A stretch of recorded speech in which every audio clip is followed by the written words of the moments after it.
the show. Hippity zippity, it's Hotline League episode 100. We're bringing back the old intros to celebrate 100 episodes of Hotline League. We're also bringing back our most popular celebrated guest, esports icon, helped found the League of Legends industry as we know it. Kelby Mays here. Kelby, how's it going? I'm doing great, man. Super excited to be I on for see you 100th episode. I see you brought a friend with you. Would you like to introduce this person that you insisted come along? We don't really know him that well. Apollo wasn't available, but we settled for probably the second most popular ADC in North America. It's your boy, Peter Pang. Nice.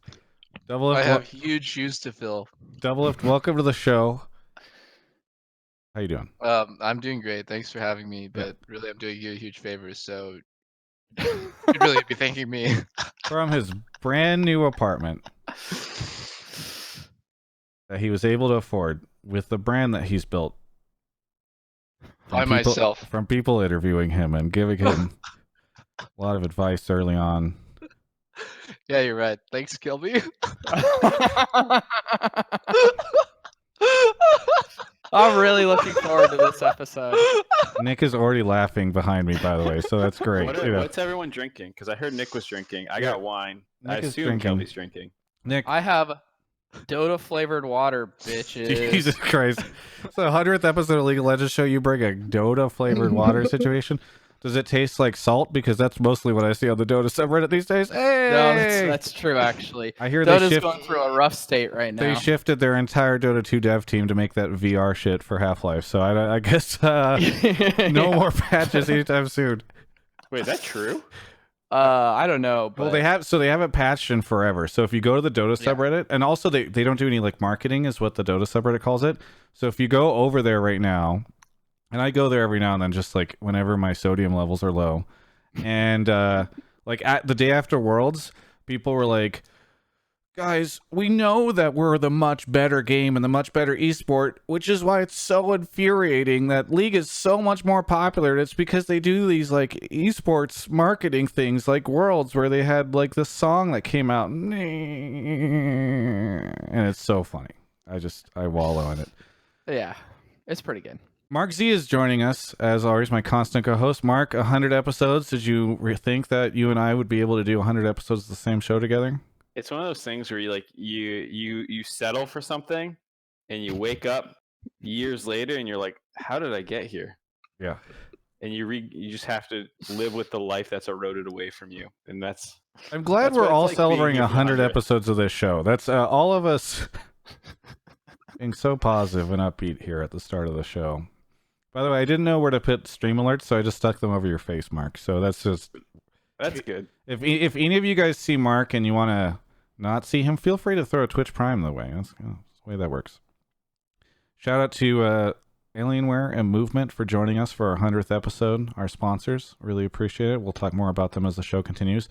But coincidentally, the 100th episode of Hotline just happened to land on a free agency day this year, so we've got a lot of rumors to talk about. I think that's about it for like the free agency stuff's the only thing that's been going on in League this past week, right? Mark, did I forget anything? What about Scouting Grounds? The subreddit? Oh, Scouting Grounds happened. Yeah, that's true. I worked that event, and even you forgot that it happened. That's how.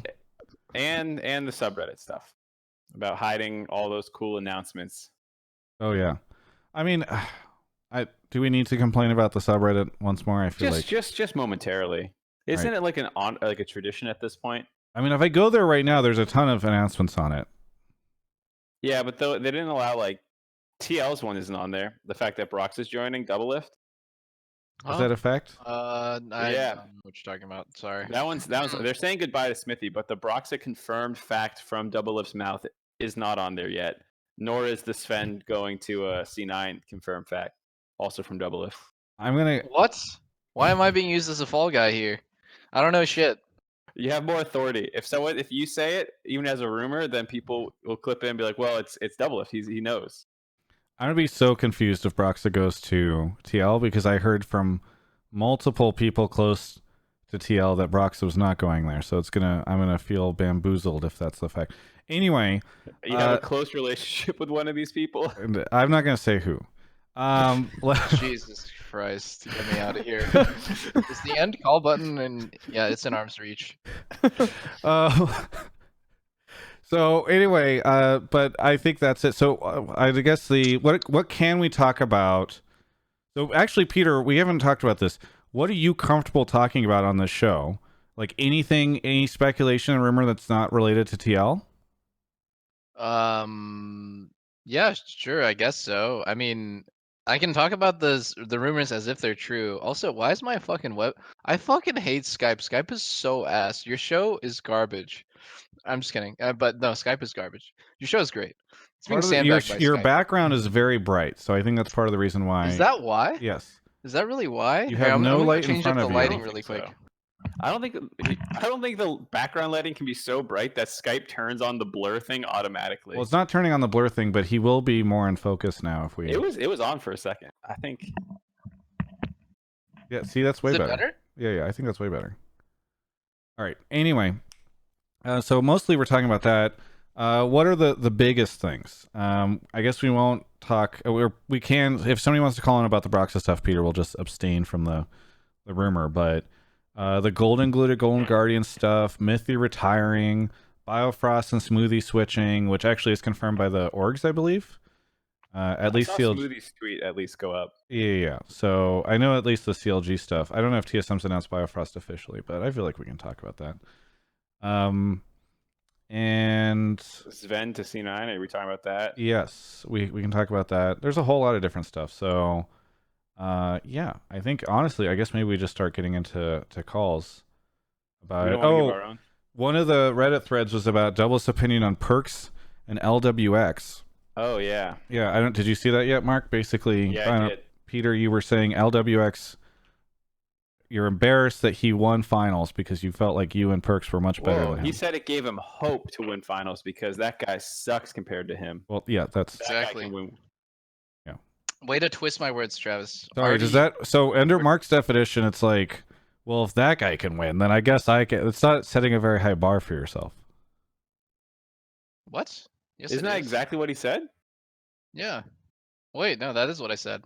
I said that it makes me hopeful that I can win because I think I'm better than him. Yeah, I know, but whatever. Anyway, let's just get into calls. Mark, do you want to explain how the show goes? Yeah, if you guys have never seen the show before, it's a live call-in show. So the way that we do this is we have a Discord. I'm going to be spamming it in Twitch chat right now. You're going to want to go ahead and join up on this Discord. When you get here, go ahead and join Pleb Calls or Pleb Calls 2 voice channels. You'll need to be in one of those in order for me to pull you from that to the waiting room. You're going to post your topics in the Pleb Topics or Subtopics text channels. Don't try and have discussions in there. There's other text channels for that. Just post what you want to talk about. If you like someone else's take, you can of course put some emojis on it or something like that. Assuming that we like your topic, we'll pull you from that voice channel that you're in into the waiting room. You'll hang out there until it's your turn. We'll do one quick audio check to make sure your microphone works and everything, and then we'll pull you to discuss whatever it is that we pulled you for. Oh yeah, we can talk about Smithy leaving TL because that actually Team Liquid put that out. Did you talk about that on your stream at all, Peter? Yeah, I talked about most of the rumors already on my stream, but that's okay. Well, now people get to call in. Exactly. What do you what's sort of the story about, and this isn't a rumor because it got confirmed. What do you have to say about Smithy leaving? Well, I wanted to play them again as my first option, but obviously it's like not within my power to like decide the roster. I can just give input, and I think that he's really good. He's the best jungler in NA at least, and he's like the fact that he's old like really doesn't matter too much to me as long as it feels like he's still dedicated and motivated to play with. Like the age doesn't really matter. It's like all about your mentality because you can be like 22 years old and also checked out. The same way you can be like 28 or whatever how old he is and checked out. Are you playing he's checked out at 28? No. Okay. But I'm saying that the age doesn't really matter. All that matters is whether or not someone's like still hungry to win. I think he is still hungry to win, and I never got the feeling that he was like. I mean, obviously, like it's not like he was absolutely trying his 1,000,000% like sacrifice sleep and never goes outside and stuff like that. But I think he was really good, and I like playing with him, and we were really good. And I feel like blowing up the best roster is not never had a really good result in the past. So it's a shame. I'd rather have played with him again, but obviously I'm gonna do my best with whoever we get it to replace him. So you're a little nervous about roster changes after like the win streak. It sounds like. Yeah, I think roster changes are only good if someone's clearly like not good enough. But I didn't feel like it was the case when I was on TSM, and I didn't feel like it was the case this time. So it just feels like roster changes happen because management like essentially wants to do something. Like they feel like they need to do something. Um, and that's my take on it, at least. It's Gotcha. like they're in power. Like we have to do something. It's like we can like fucking whip our players harder next year, but like we can make some changes in like who's playing. So that's what happens. Gotcha. All right. Well, Mark has started to pull people into the waiting room. By the way, if you are a sub, thank you so much for being one. Be sure to sync your Discord and your Twitch because it gives you access to the subtopics channel, which moves a little slower than the pleb topics channel. You can put your take in there. Gives you a bit of a higher chance of making it in.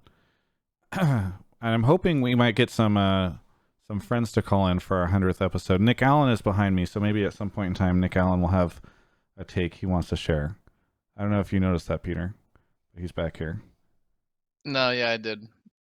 Okay. Well, I could tell you're excited about it. You did mention him. Okay. Yeah. Of course. Well, it looks like our first caller is here. Duncan is here. Duncan, where are you calling from? I'm calling from New York, and my topic is I think this is C9's year. I think Sven's going to bring some big upgrades to the bot lane, and Sneaky was holding the team down. And this could be it with Vulcan. A lot of money we paid for him, but I think it's all going to be worth it this year. And I really think this bot lane can contest Core J and Doublelift. Foggers. Well, I'll really quickly, somebody just gifted 100 subs in the chat. That's fucking insane. I'm going to get to you shortly, killing you guy, but thank you. I don't want to interrupt the call too much. Okay, so you think that Sven is like is going to upgrade C9? I mean, they did quite well this year. Are you suggesting that they're going to become the #1 team in the league this year with Sven?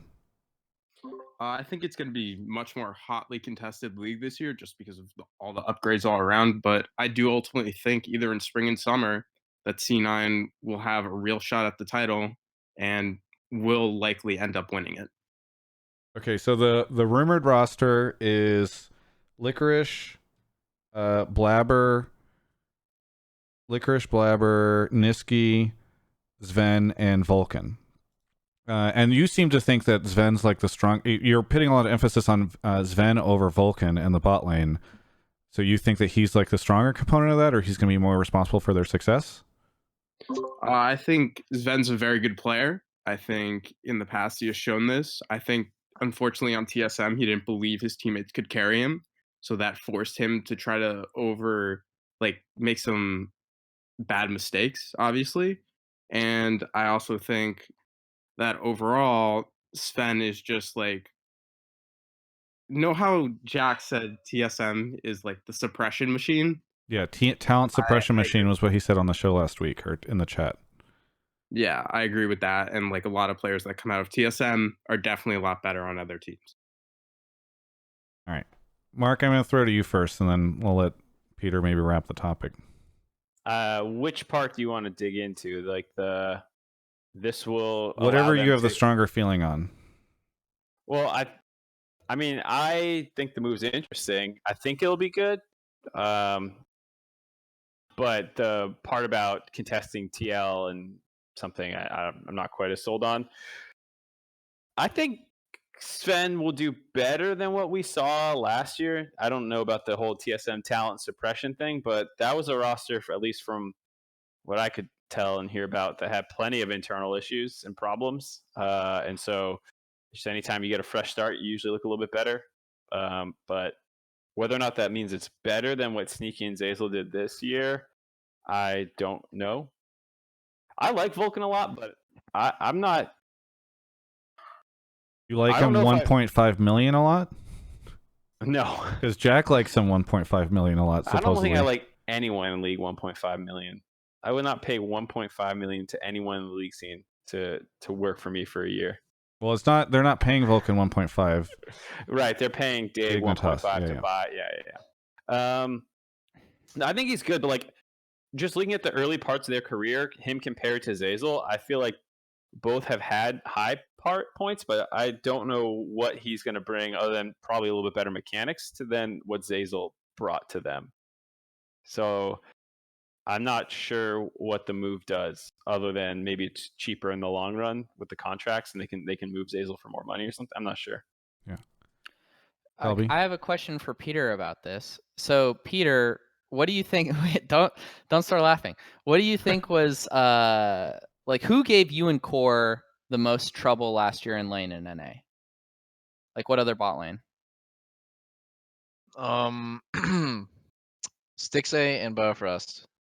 Stix and Bio. Okay, what lane, like what duo gave you the second most trouble?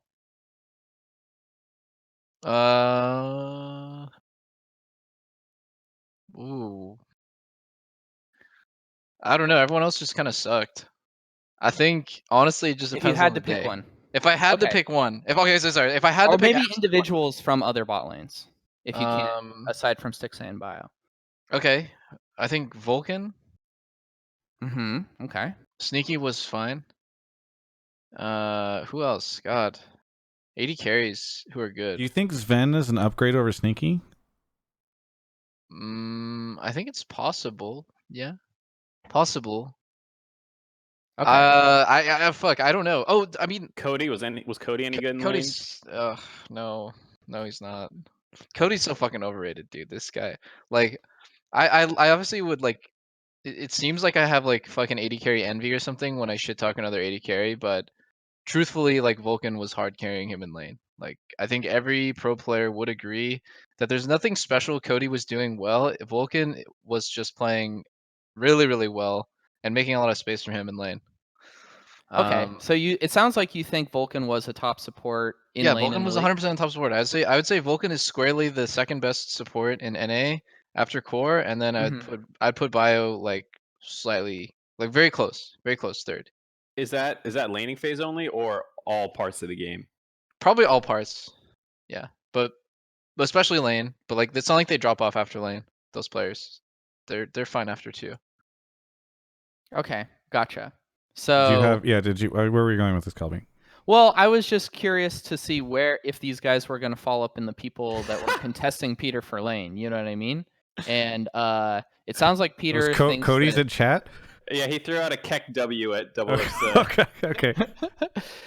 I mean, it sounds like Bio and Stixay gave Peter the most trouble. Obviously, Sven and Vulcan weren't doing together last year, and Peter sounds like thinks that Vulcan is pretty good. But I would say it is difficult for me to assume that like clearly the best duo in NA and like the best laner in NA for like the entire, and like sorry, this would be me sucking Peter off while he's on camera right now, but like the best laner in NA Please. for the entire history of his career is like gonna be unseated by this new combo getting put together when like Peter's played against Sven in this league for multiple seasons now.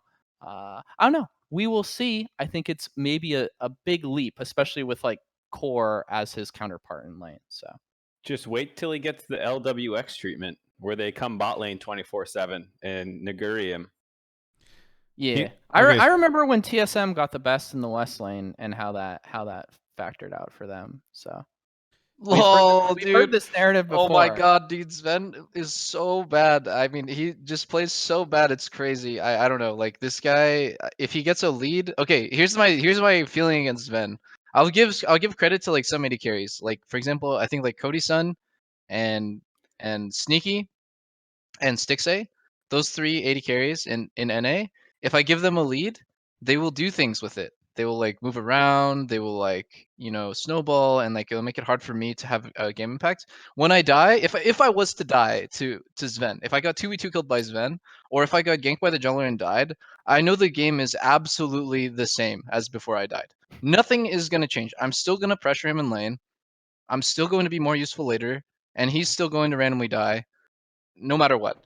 Like, there's just like a huge difference between the players. Like, I think Sven is a good player because in a situation where like he doesn't have to do anything, but he also like doesn't feel any pressure, so he doesn't throw. Because like he is like good at farming the lane evenly. That's like his superpower. But he's terrible at denying me from farming when I play against him, and he doesn't actually do anything. He doesn't set anything up by himself.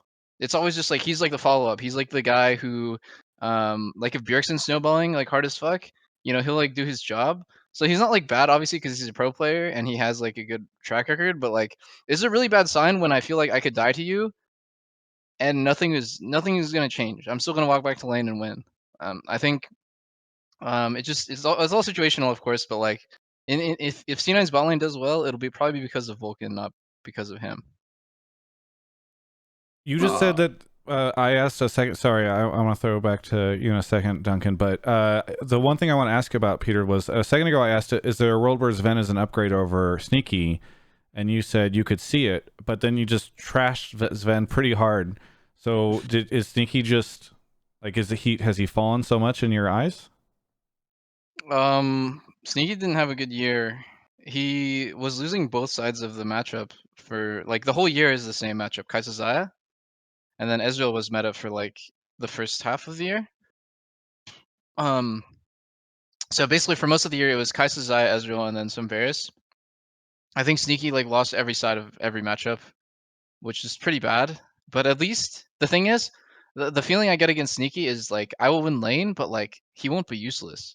So I think that's kind of, it's hard to play against, I guess.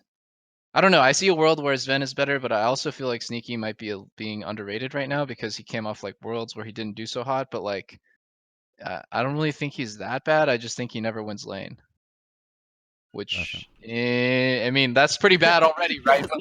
but like at least he's useful. So if you look at the CS numbers, it's like, oh fuck, he's behind, but like he's still useful most of the time. That feels good.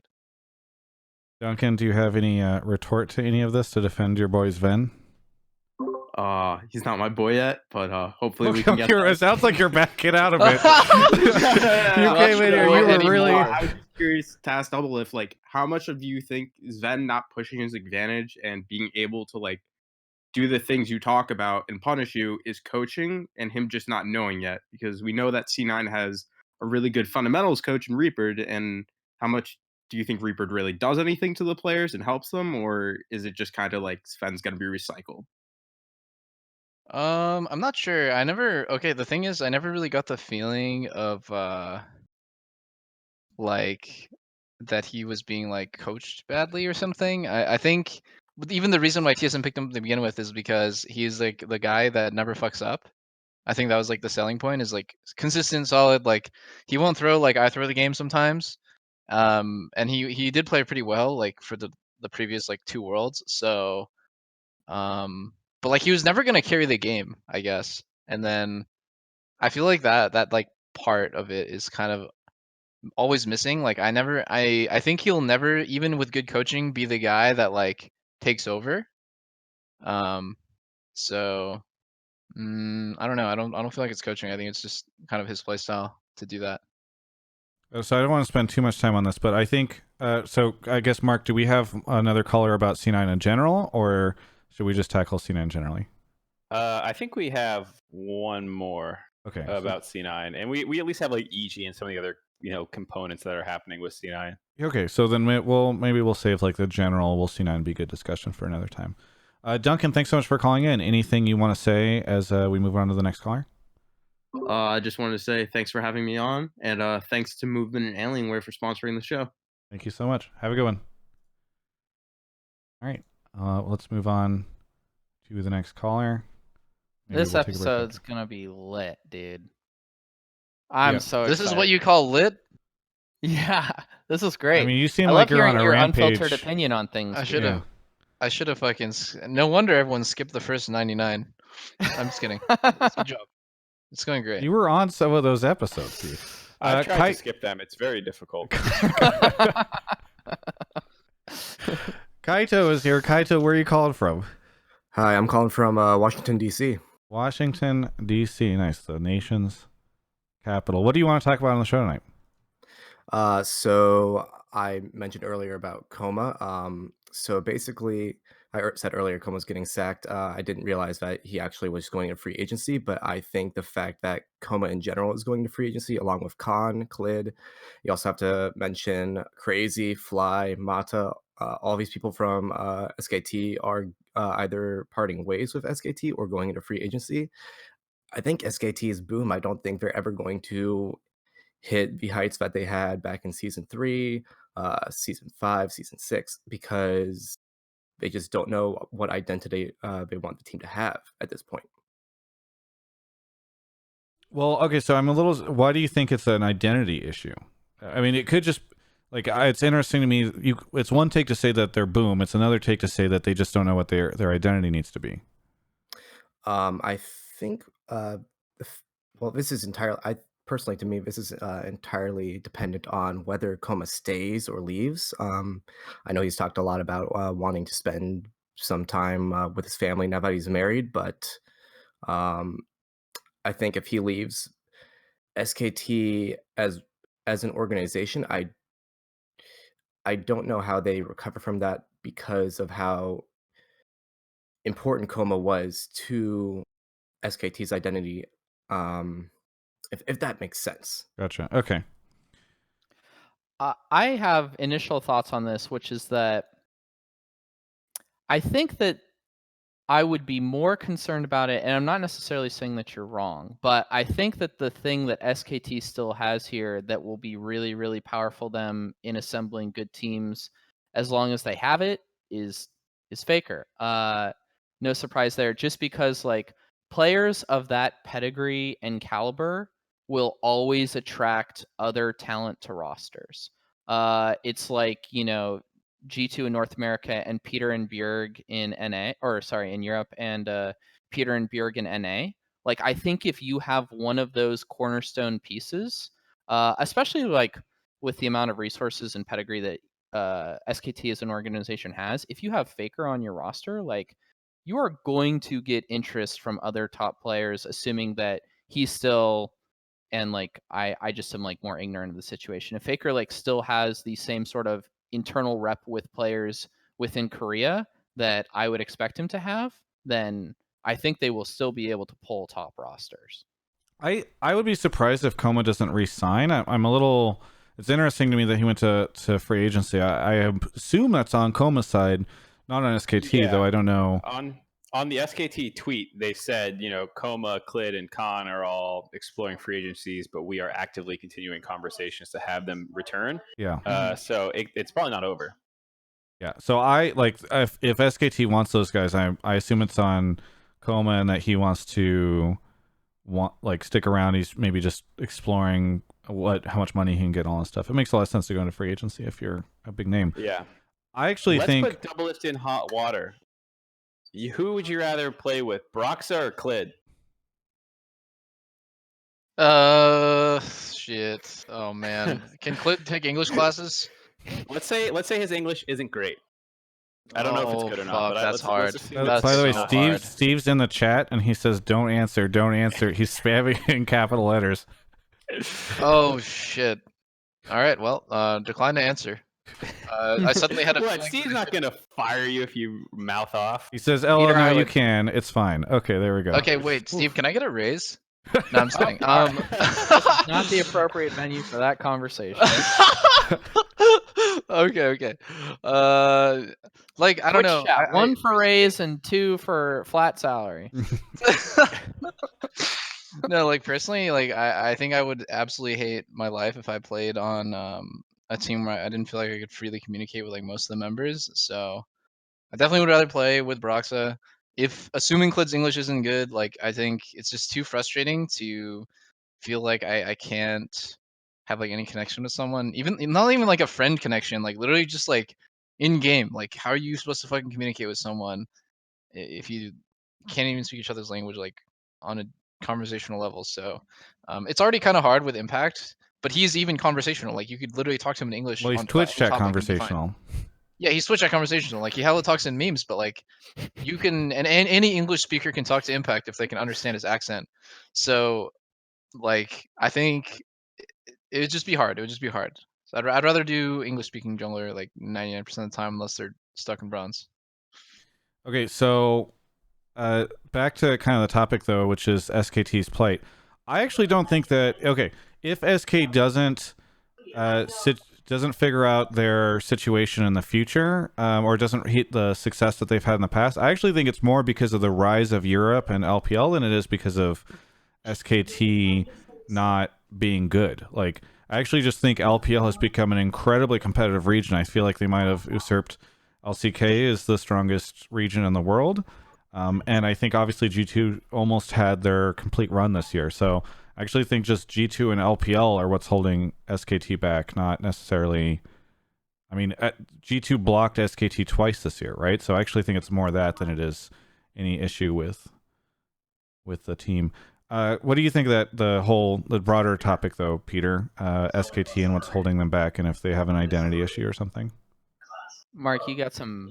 You got background noise? Yeah. Yeah. But no, I mean, I think SKT's identity is always pretty similar. They usually play through mid and top because they have Faker and he probably understands solo lanes the best. I don't know. I don't really understand what an identity issue means. Usually, an identity issue just means this: you don't have good enough players on your team, so you can't play through anyone because they all suck. So, I mean, like, the people had that sort of like problem with us last year, which is like our team, like Team Liquid, we only play through bot lane, but Ole wasn't that good. So, like, we kind of had an identity problem when we went international because everyone knew what to expect, and it was like, even when we were doing our game, like even when we were like playing our game really well, it wasn't as effective as like RNG. So I don't know. Usually identity only comes because like you just, if you have like insane players in every position, you won't have a problem with identity. That's what I think. Yeah, I think when fans often talk about identity, it's usually like the idea that they have what should be enough talent, but like can't. They like change their style up too much or something. Where half the games they're picking, like it'd be like if Doinby sometimes just played like Azir or like Corki and stuff like that, and wasn't committed to the more like roaming play style where like it feels like they have a strategy that like he's gonna get priority, he's gonna play engaged champions. A lot of the times they're like melee tanky things. Like I think that's what fans often look at when it comes to like bad identity or whatever you want to call it. By the way, Twitch chat's all spamming. Sven left TSM because they tweeted 2 minutes ago officially. We already know he left TSM. He's joining C9. Okay, we don't need to harp on that. I'm pretty confident. Yeah. Okay. So generally speak. So final question, Peter. Will SKT rise back to the heights that they've been in the past, or are they doomed? If I had to bet, I'd say they're probably fine. They're probably still good. World class. Kaito, sorry, we don't have too much time to go back and forth with you tonight, but is there anything you want to say as we move on to the next caller? No, I don't think so. Thanks for having me. Yeah, thanks. Have a good one. We're going to do a quick break right now before we go on to the next call. Peter, if you want to go grab a water or something, I know you're only beer half here. Peter doesn't drink. Yeah. Well, actually, I drank last night, which is why my voice feels really bad right now. Why'd you drink? You said you never drink. I got peer pressured, but I need a beer back. I'm gonna go pee. Who peer pressured you? Who peer pressured? No, you don't have the power. All right. I think I know who peer pressured him. I guess I'm not a peer. No. I can annoyingly pressure. All right, we're going to talk about Alienware, which is our sponsor. They got some Black Friday deals going on. I think actually right now they might even have some up early if you go to alienware.com/Travis. I'm going to link that in the chat right now. Yeah, Black Friday early access. You don't have to wait. Shop and save on up to $550 on select Alienware PCs. I'm going to go ahead and put that in the chat so you guys can check it out. Also, if you're watching the YouTube video, you can click the link in the description But this is the new 27-inch Alienware monitor that I have in my hands. And it's a beast. I'm not going to lie. I actually have it out right now because Brodin and I were filming some stuff with it yesterday. We're doing some stuff for Black Friday review, but also to my side, alongside Nick Allen. Nick, do you want to gesture to this? This is the new 55-inch OLED gaming monitor that I have sitting on my second desk. It's beautiful. It's beautiful, and I want to thank them for sending that over to me and for not sending it to Mark. But it's fantastic. Either way, they've got a whole bunch of cool products that are on sale for Black Friday. I'm sure there will be even more stuff to check out in the next couple of weeks if you go over there. And Brodin and myself are working on some content to sort of highlight some of those deals. And I actually just did something with 1UP, which is Team Liquid Studio. They had me take a look at this monitor in particular, so stay tuned for that. But either way, go check out their stuff at alienware.com/Travis. I guess we can go longer because Peter is... he's changing the lighting situation. He's still figuring out how to handle lights in his new home, which is... all right. Whatever. Anyway, thank you so much to Alienware for your support of the show. Mark? Should have had Peter do the Alienware ad read. I just don't know if... Peter, could you do an Alienware ad read and have it be professional? No, not have it be professional. Just kidding. Of course I could.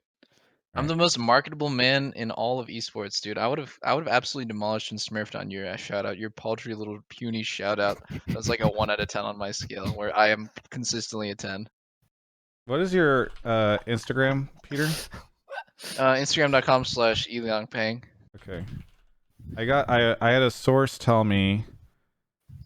Wait, who's... Oh, is it on... I've heard that evidence of your debauchery is on Instagram. Well, I don't... Debauchery? Yeah.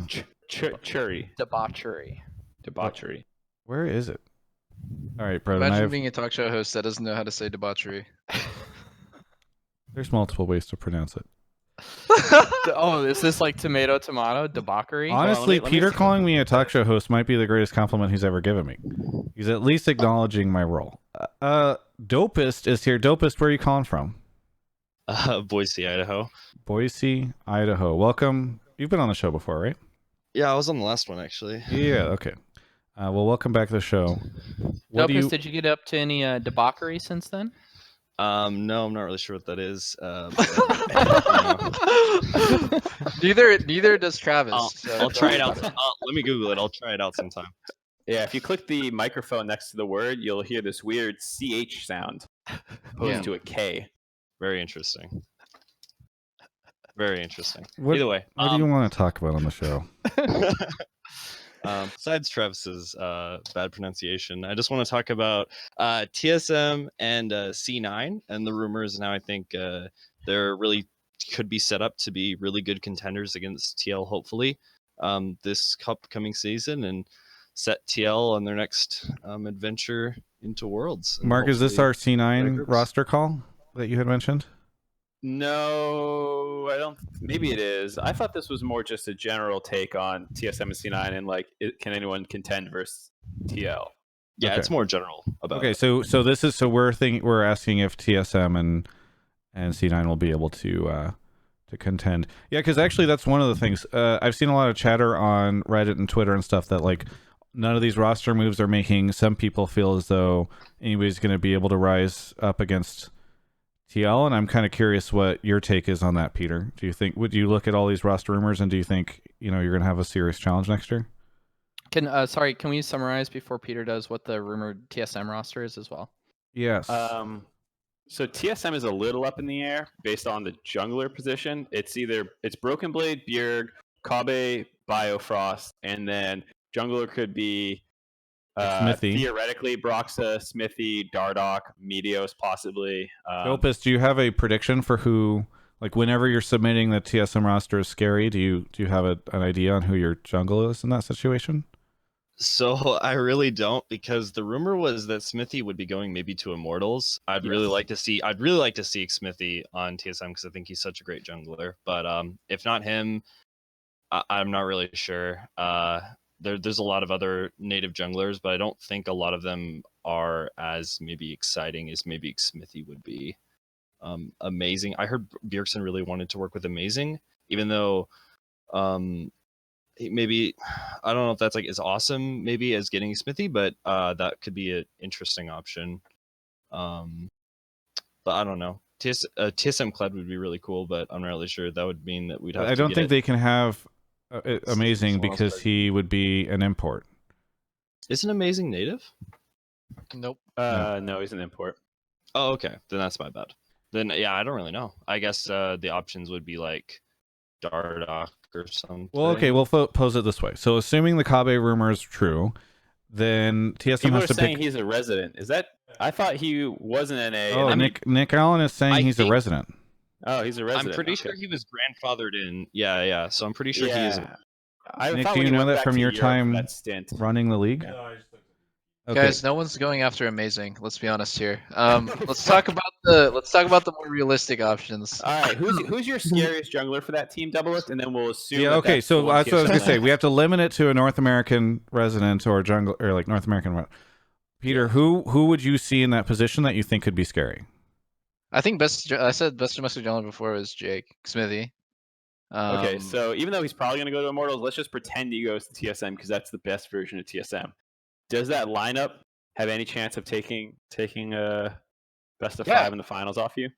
For sure. I mean, we were about to lose to them in spring when they had Acadian and Sven and Smoothie, and so like they upgraded. Assuming like these things happen, like they get upgrades in 3 positions, and then like we stay either the same or we get slightly better. I think like we went to 5 games against TSM, Clutch, and C9, so I feel like people who think that like we're so fucking dominant, like we're not like owning every other team every time. It's actually like really close a lot of the time. So especially this time, like where I went 5 games to like this last split where I went 5 games to Clutch and 5 games to C9 and all 3 of us made it to Worlds. I think we're like pretty close in skill. So I mean, but I think a lot of people are thinking of TSM as the TSM that didn't make it to Worlds this year, right? Like obviously they pushed you in spring, but we sent Dignitas, Clutch, over TSM to Worlds. By their own ex-coach's admission, it was it was by Parth's admission that it was an overperformance on TSM's part in spring. Yeah. Mm-hmm. I We see. also don't know TSM's coach because Zix did leave, and I thought Zix was one of the main factors that probably led TSM to have such a good performance. At least that's my personal opinion. But yeah, so like Clutch is changing, right? Maybe not for the better. We're saying TSM's hopefully getting better, and C9, the other team that took you to a best of 5, on paper, if you're optimistic, they might be getting better, right? Because they're losing Sven and Sneaky. Like they're keeping Licorice and Niski, it sounds like so far. So that's a pretty big change up too for them. I'd like to believe that every team who's like a good team like CLG. Wait, no, why did I say CLG? My bad. Let me take it back. C9 and TSM know what they're doing when they're making rosters most of the time, except for that one time that TSM didn't. So like I like to believe that like they're doing what they think is gonna be an upgrade. So I'm gonna give them the benefit of the doubt and say like they probably know more than us as outsiders. So like they're upgrading a bit. And then, assuming we upgrade, then I actually don't know. Like I feel like I'm already so lucky individually to win so many times in a row. Like I think like it's like something crazy. Like the last like 7 times, the last 7 splits that I played, I won all 7 or something. Or like maybe it's like 6 in a row. But like I just don't think I can get that lucky. Like I have this weird superstition. Maybe it's because I'm fucking Chinese. I don't know. But like I have this weird superstition that I can't keep getting so lucky. Like it's like it's going too well. So if there was like any time to get unlucky for like a split or maybe even like a whole year, maybe this is the time that I'm like gonna get unlucky. I don't know. I appreciate does that make sense though? I appreciate that your defense of TSM and C9 having a chance to win is that you're gonna get unlucky. Yeah, exactly. Like it's not I can't like keep getting away with it. I mean, to be fair, like theoretically, let's say that Broxa or I don't know, maybe like Clid to TL like happens, and maybe the synergy isn't completely there. Like let's say first split, that could give TSM and C9 even more opportunity to supplant and push TL. At least give them competition in our league. So hopefully they can have like practice partners, like G2 had a practice partner in Fnatic. Hopefully TL has slightly better practice partners this year so they can be more prepared for international competition. Because I still think TL, regardless if it's Broxa or Clit or whatever, like they'll probably still be the best chance we have at like having really good showing internationally. I don't really know. I'm a TSM fan, but I don't really know. I'll have to see the roster before I fully believe in it being better than what TL has. All right. Well, Kelby, I don't think you've spoken much. Is TL gonna continue their dominance, or is Cloud9 or TSM gonna come in? I mean, as Peter said, I think that it's not. I mean, they got taken to 5 games in both finals, right? It's not unreasonable. It all kind of just depends. I think of the rosters that we're currently discussing. My personal opinion is that I don't have a lot of confidence, especially if Smoothie is not going to TSM, that they are going to have as complete a roster as like C9 does. And I have to think about like the areas in which like somebody overcomes Team Liquid, which is like the unknown for TL right now in the jungle position, and potentially like I just personally see Impact as like the weakest position on TL in terms of like laning and where somebody can be exploited. I think that Jensen and like Core and Peter are really, really strong. So I think that C9 would probably be the one who would be The bigger threat. The bigger threat. I mean, they also have a longer history of finding success through unconventional roster trades. Like everybody's. Well, and Go ahead. so I was gonna say the other thing to help with Kelby's point is like, let's say the Sven thing goes well. Vulcan is NA's next stud in the support position. Niski just had a pretty good year. Blabber's really explosive. Maybe he becomes even better or something. And Licorice is already arguably the best top laner in North America. So like, you know, maybe. But Impact had a really good year. So I feel like C9 would need to really have this like incredible, and I still like their play style from summer. I don't know. I could see it.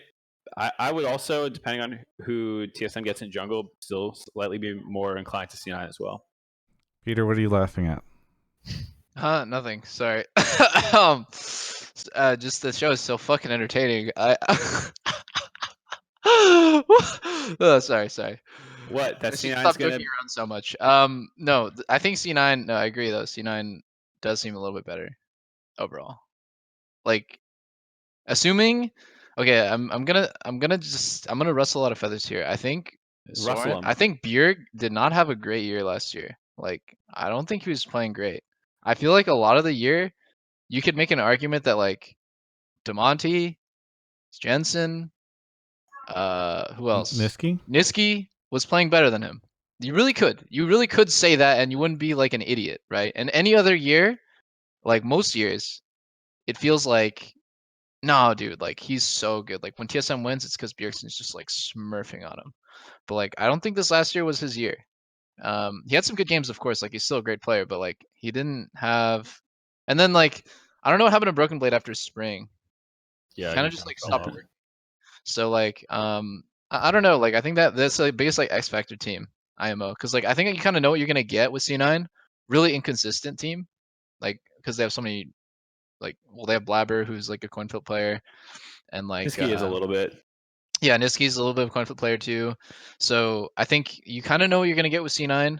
But like with TSM, I don't really know. I'm always afraid though that like there's gonna be another strong team. I'm not afraid. I'm just, I don't know what the right word is. You but seem like, I'm so kind of nervous, like, Peter. No, I'm not nervous. I am expecting. I guess okay. I'm expecting. You're a pessimist. Yeah, I'm expecting the teams to be great, and so I'm trying to get ready to like work hard and like try to be better than them. But then it's like really disappointing when the rosters don't add up to be very good, because then it feels like I'm trying my ass off, and like my whole team, we're practicing so much, but like the competition isn't that great. So I like it. I feel like it's better, obviously, and it's better for international results if like the teams are good. Yeah. But anyways, I'd rank TSM as like maybe slightly below C9 at the moment. Also, we don't know who their jungler is, so that's like, how the fuck can you even really tell? Yeah. I think unless Smithy goes to TSM, I think C9 is definitely probably going, at least on paper, work out better than what TSM could come up with. At least for what I'm seeing. But I don't know. Dopest. Yeah. His name is Dopest, right? Dopest, how big's your cock? What the fuck? I'm just kidding. All right, Peter, we're gonna pull that one back. Oh, my bad. Inappropriate. That's fine. Are you sure you Please haven't the been question, drinking dude? or something? Wait, what kind of talk shit? This talk's so fucking serious, dude. Oh my god. I like how Look at your my cat and definition tell me of we're serious. is you So can't ask the serious. guest the size of their penis. He's like, whoa, if I can't do that, this show is way too This serious. show sucks. Do you do this in every form of media like thing that you do? You just randomly halfway through blurt out a question about how big someone's penis is? You're on ESPN. We actually cut those out of the the interview. Every time we do an interview, Peter's screaming at people walking by, asking them about the size of their penis. That's what Post is for. By the way, I'm thinking about it from the perspective of Peter on my show. For Dopest, he just had Doublelift ask him the size of his penis. So it's a pretty interesting evening for this guy. It's a great night. Yeah. Dopest, anything you want to say? Please don't sue my show. As we move on to the next caller. No. You're gonna... No. Okay, I got this. Shout out the Chainsmokers for Hey! The new singles poppin'. They're not as good as they used to, but they're pretty great still. And shout out to Jake. We'll miss him on TL. He's a great jungler. Hopefully he gets on TSM. Please, thank you. Bye. Good. I think Kobe just got home. Is the new song poppin'? Can you confirm? Well, if he's referencing Takeaway, I would agree. They released like a new single last Friday or something that's more poppy. I'm not as into it, but Takeaway owns. Yeah, Takeaway's really good. Dopest, thanks so much for the call. Kobe just walked in. Kobe, are you gonna? Peter's on this show. Do you want to ask him about the cat and when to coordinate that adventure? Look at this thing. Look at this and tell me you guys don't want this. How allergic can you really be? He wants to know how allergic you actually are to cats, Peter. Kobe I'm does. fucking allergic, dude. I'm so allergic. Like I'm like downing allergy pills every time I go to Lena's place, which is like crawling in cats. So it's pretty bad. I'd say like Kobe's not even listening to the end of this. He's just walking out the door because I did hear it. Yeah, he goes to leave If you're already taking the allergy meds for one of your significant others, just take it for the other one too. But I don't have a cat. Ha. Okay, Y'all great. knew who. But we do. We don't have a cat. Kobe, Right. did Kobe see my cat? No, Look stop. at this guy. We're done with the cat conversation. I was hoping they'd have it. We are not. We're done. We're not done. He got his retweets, Travis. You have to hold up your end of the deal. I did not say that was how that was going to go. Dopest, thank you so much for the call. Thanks. Thank you, Doublelift, for asking me about my penis size. Okay, yeah, all right. no problem, dude. Anytime. Thanks, dude. Thanks, dude. Our last show as our sponsors pull out. Episode 100, we made it. How All right. appropriate. Very appropriate. Let's move on to next call. Mark is grabbing them. By the way, I can't shout out. We're getting so many subs, and I really, really appreciate it. But the show, it's difficult to shout them all out. So thank you. I'm just going to highlight Killing You Guy. Thank you for gifting 100 subs. That's fucking insane. This guy or woman, I assume it's a guy because his name is Killing You Guy, just dropped like $500 onto Twitch to celebrate our 100 episodes. So thank you so much. And the High Ground, thank you for the 5 subs as well. And then Adam X, thank you for the $10. All right, our next caller is here. Is it L2K? Is that how you say it? Nah, IZK. IZK. Or Isaac if you want, mate. Anyway, where are you calling from? From Adelaide, Australia, mate. Do you normally add the mate, or are you doing this because you're hyping No, I usually speak like that. Okay. He's Australian, Travis. I know, but it's just Travis, Yeah, why are you trying to hustle this? What do you want to talk about on the show? So my question was, with Sven being the MVP for the 2019 summer split and the rumors of him being picked up by EG, do you think any other team will try and put in a better offer? Well, just for context, he did not become a free agent. So he was the rumor is, which I'm very sure is maybe true, is that he was traded by C9. So if you're saying, are you asking offer with Jack or offer with Sven? Sven. Yeah. So I don't. Their teams, to be completely transparent, the teams would not have been able to approach Sven and offer him money so much as they're approaching Jack and offering him money to buy out his contract and trade him to their team.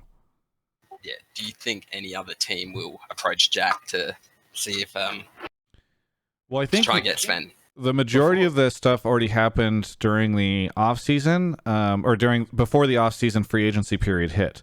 So presumably, if one was going to, they would have been able to already. That's why I'm like fairly confident that trade is going to go through, because these guys have all had weeks to talk to Jack. And supposedly, by the way, the rumor is that EG acquired all 4 of the players from C9 that they acquired for somewhere around $3 million.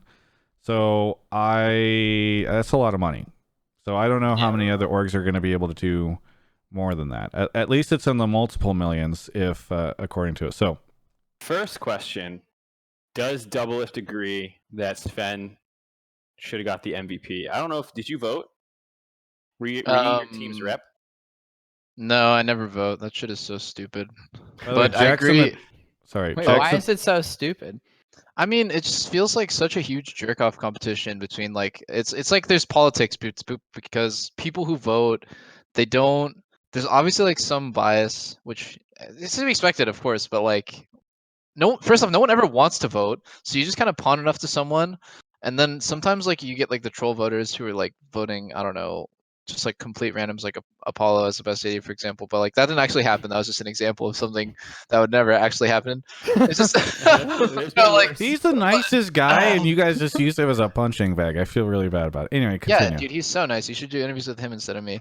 No, I think that you end up with situations where the fans get like really butthurt that like every time the votes come out, they get really butthurt like, oh, why did this guy vote this way? So I don't know. It feels. I understand the point of it is to like drive interest to certain players and like drive interest to LCS and stuff, highlight like certain players, but I'm not sure. I feel like there has to be a better way to do it where like we're not voting for each other. Because like you kind of don't want to hurt your. Okay, so let's say for example, like it's season 7. Let's just use this as an example. Let's just use that example. You're on Jensen's team, and your teammates vote for Bjergsen as the best mid. He's gonna be a little salty, right? He's gonna be a little upset. So you're just like, maybe like Bjergsen's not the best mid. Maybe it's like pole belts or something. I don't know. But like, you see what I made? Like, there's like some politics involved where you don't want to like offend any of your teammates because it might be like a sore spot that like someone's good. But anyways, their original point is Sven an MVP? Yeah, he was pretty good.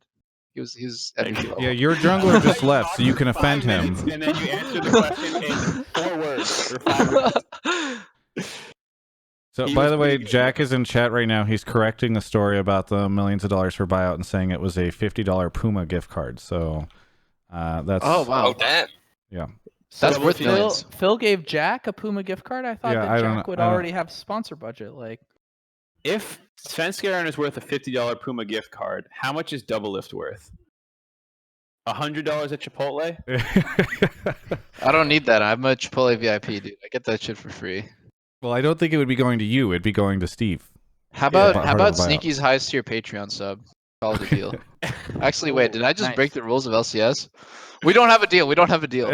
Are you not allowed to sub to other people? Does No, that no, I count think as- he's speculating on the value of acquiring a player, which would be tantamount to poaching. Right, but it got me thinking, is him donating to Sneaky to see his lewd pics count as him bribing Sneaky? Like, does that incur some kind of competitive integrity problems? Let's ask former commissioner Nick Allen. Nick Allen, you used to run League of Legends ops. If you found out that one player was subbing to the highest tier of Sneaky's Patreon, would you find that player and or get them in trouble? They're great pictures, he says. Okay, so never mind. You're good. Apparently Nick knows. Anyway, whatever. So back to the main point, or the main question, which is something about Sven Skaren. Oh, if other teams would be interested in. So one, do you think Kelby and Mark, since Peter was just talking a ton, do you think that Sven should have been the hottest commodity during this offseason? MVP, native, resident now, NA jungler. I mean, I think that Bjerg should have been the hottest commodity of this offseason, but he didn't go to offseason. True. I think that it was so incredibly foolish that Bjergsen did not test the free agent waters. Like, you have absolutely nothing to lose by sourcing as many offers as possible, and also then, like, if you are going to free agency, I think that it also has a snowball effect of impacting a lot of other players going to free agency as well, because if Bjerg is potentially moving and creating some sort of NA super team or something to rival Team Liquid in North America, or what G2 has done in Europe, like, that is potentially interesting to me. But the dude didn't test the waters. So here we are. But by the way, Kelby, everyone in chat right now is saying, but he got equity. Oh, but he got equity. Perfect. I guess that he couldn't have received an equity offer from another organization. I guess we know then that He equity technically couldn't, because the rules would not have allowed that. Wait. But what were the rules created for? So you're saying that LCS. Anyways, I don't want to. That's like a whole nother rabbit hole that I don't want to dive down into. Thank you. Yeah. Yeah. Oh man, there's that question actually just opens up so many things, Travis, that we don't have time for. The thing is, Bjerg can still get equity from TSM by testing the free agency market. In order for TSM to win this player, they need to make the most compelling offer possible. I don't think that it would be a wise negotiation tactic if I was keenly interested on retaining Bjergsen to say that your equity position walks if you don't accept before you go to free agency. That immediately signals to the talent that, like, you are not in a position of leverage. To me, that you're deathly afraid of them testing the free agency waters, especially when that player has been underpaid for such a significant period of time compared to what they could command in the market. Like, oh man. Anyways, aside from Bjergsen, I think it's possible that Sven was the highest value player that went to market. He certainly got paid, or parties certainly got paid, way more than I would have expected. But if the rumors about EG acquiring Sven and these other players are true, I mean, I understand it's a difficult position for teams who come into the league and they don't have any other bartering chips, right? You don't have any players on the roster to work with, and if you are coming in depending on the position that you need to make from, like, your investors, you've just gotten an LCS franchising spot. What is the expectations for the people who have given you money to fund this organization about your results and the kind of splash or impact that you'll make coming into the league? Do you want to come in and do you want your entrance to be 100T level, or do you want it to be Golden Guardians level, where 100T came in, they spent a bunch of money, they made a really big splash with a significant roster, and you have Golden Guardians that came in and I think made a much more economy and value play. It all depends on the expectation, not just from your fans, but what your investors are expecting out of this situation. Mark? Yeah. I would Distracted by the cat? say Sven was probably, but it's hard to know because it seems like from what we heard going back to last year, C9 was going for like these package deals. Jack was trying to move multiple people for larger amounts. And so I don't know if Sven was really attainable for anyone who wasn't going for one of these sign a whole roster type moves from C9, which limits them a lot in who could get it. Yeah. IZK, any final thoughts? Not really. Just basically, if they made that payout for Sven and say definitely, I believe is also rumored. Definitely Zazel, Zazel, Sven, and I'm forgetting one. Kumo. Oh, Kumo. Yeah, thank you. Yeah, if they made that payout because their contracts end next year, 2021, to try and make a good team, well, let them do that. Yeah. No, I'm super interested to see how things go with the EG stuff. So the rumor is that that Zazel and Sven will start, but Kumo and definitely, I'm falling apart here right now, will potentially get traded or maybe start. So we don't know yet. But either way, thanks so much for the call, and hope to catch you on a future episode. No problem, mate. Have a good one. Have a good one. All right. You want to take the next caller, Mark? Yes, please. And he's off. By the way, I just want to say thank you to everyone for supporting the show over the past 100 episodes. It's actually super cool. I've actually never hit 100 episodes on any of my shows, and I think we wouldn't do it if it wasn't for all of you guys, and it's actually really cool. I'm so happy that it's this show. I mean, obviously I loved all of my previous shows, but it's super cool that when we were able to have call-ins and everything is great. So thank you all for watching this, and it's been really cool making all these episodes. And we're back. Will D1 Thrill, welcome to the show. You've been on before. Yep, many times. Yeah, thanks for being a Twitch sub. Where are you calling from? Remind me. Miami, Florida. Miami, Florida. I hope we go back there. I actually really like the Miami thing. We lost Peter. Maybe he ordered food. Why don't you just say your spiel and then Not we'll... enough penis talk for him. Yeah, exactly. Oh, he's back. Okay. What do you... what do you want I to talk basically want to talk about how with Dig giving all this money to Huni, it's a large mistake, and not giving that money even portion to Vulcan and letting Vulcan go was the largest mistake the Oric has made, especially just now forming. So letting Vulcan Hard go and paying Huni as Hard much as they agree, did were dude. both mistakes. Peter, you But agree? how But dumb why do do you you- have to be to pay Huni 2 mil? That's true. That's crazy. How bad do you have to be to pay anyone 2 mil that's like not Bjerg or Doublelift? Whoa! Let's go. I like this guy. Oh yeah, Is Doublelift, Steve double still in the million. chat? He's got a big cock. Wait, what? What? Can you please stop talking about the penis size of our callers? That you've already eaten. What are you doing?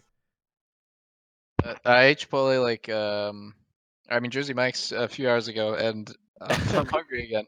But oh, good save, Peter. Will, why do you feel that's the case though? Because over the years of watching Huni play, he's never seemed like a huge carry or like the guy for any team. He always just seems like a great supporting cast. So I don't think he's always been worth that much money in a sense. I think he's a good piece that would bring any team together. But I think when it came to that spring split, Vulcan stepped way above what anyone expected him to be and hard carried that team most of the spring. I mean, Huni was pretty big on Fnatic, but I feel like afterwards, maybe on Immortals, but We're reaching back there. I mean, it was only a couple years ago. I mean, that applies for most league things. Yeah. I pretty much agree. I think, especially if the off-season roster swap stuff is true. I mean, the rumor I've heard is that Phoenix is joining too. I don't know if anybody else has heard that, but Wait, Phoenix the mid laner? yes. Phoenix, you spent. Oh man. Well, why would you spend so much money just to have a washed rest of your team? I mean, my assumption is that Phoenix is Huni's choice for the mid lane. If that's the case. They play together on Echo Fox. Yeah. It's like if you spent your whole paycheck on like a Gucci sweater, and then you ate top ramen for the next year. Oh no. That's exactly what this is like. They're like, fuck, we used all our budget on Huni. All right, now we just get like a budget mid laner like Phoenix. Oh god. Like this is where I do respect organizations like who are, I guess, wiser with their money, where like I think that really you have two different tiers of teams, the ones who go to Worlds and the ones who do not go to Worlds. in North America at least. And so like if you're going to make a play for a top 3 roster, like awesome, go all out and stuff, but like why just have this really, really expensive component and then like not have a chance elsewhere? Engagement. But I don't even think Huni's like that much of a. Yeah. He's like. So one of the entertaining, rumors I've people heard, like by him, the way, but- is that because Phoenix used to be a top laner before he started playing for TL, Huni and Phoenix will be able to flex top and mid, depending. That's some CLG stupid shit right there. I remember when we swapped around players like that, it worked out really well for us. Hey man, you saw what Perks did. This is Perks and is not Caps, Phoenix. Huni and Phoenix. They're like Perks. this. Perks skill in mid lane. Phoenix skill in mid lane. Oh god. Dude. Like- Imagine you're Huni, right? And they're like, okay, we'll offer you $2 million if you can roll swap mid top, walk on water, and turn water into wine. And he's like, of course I can do all those things, dude. I'm God. He's like, of course he's gonna tell them that he can do this. Like, there's no way it's Yeah. actually gonna happen.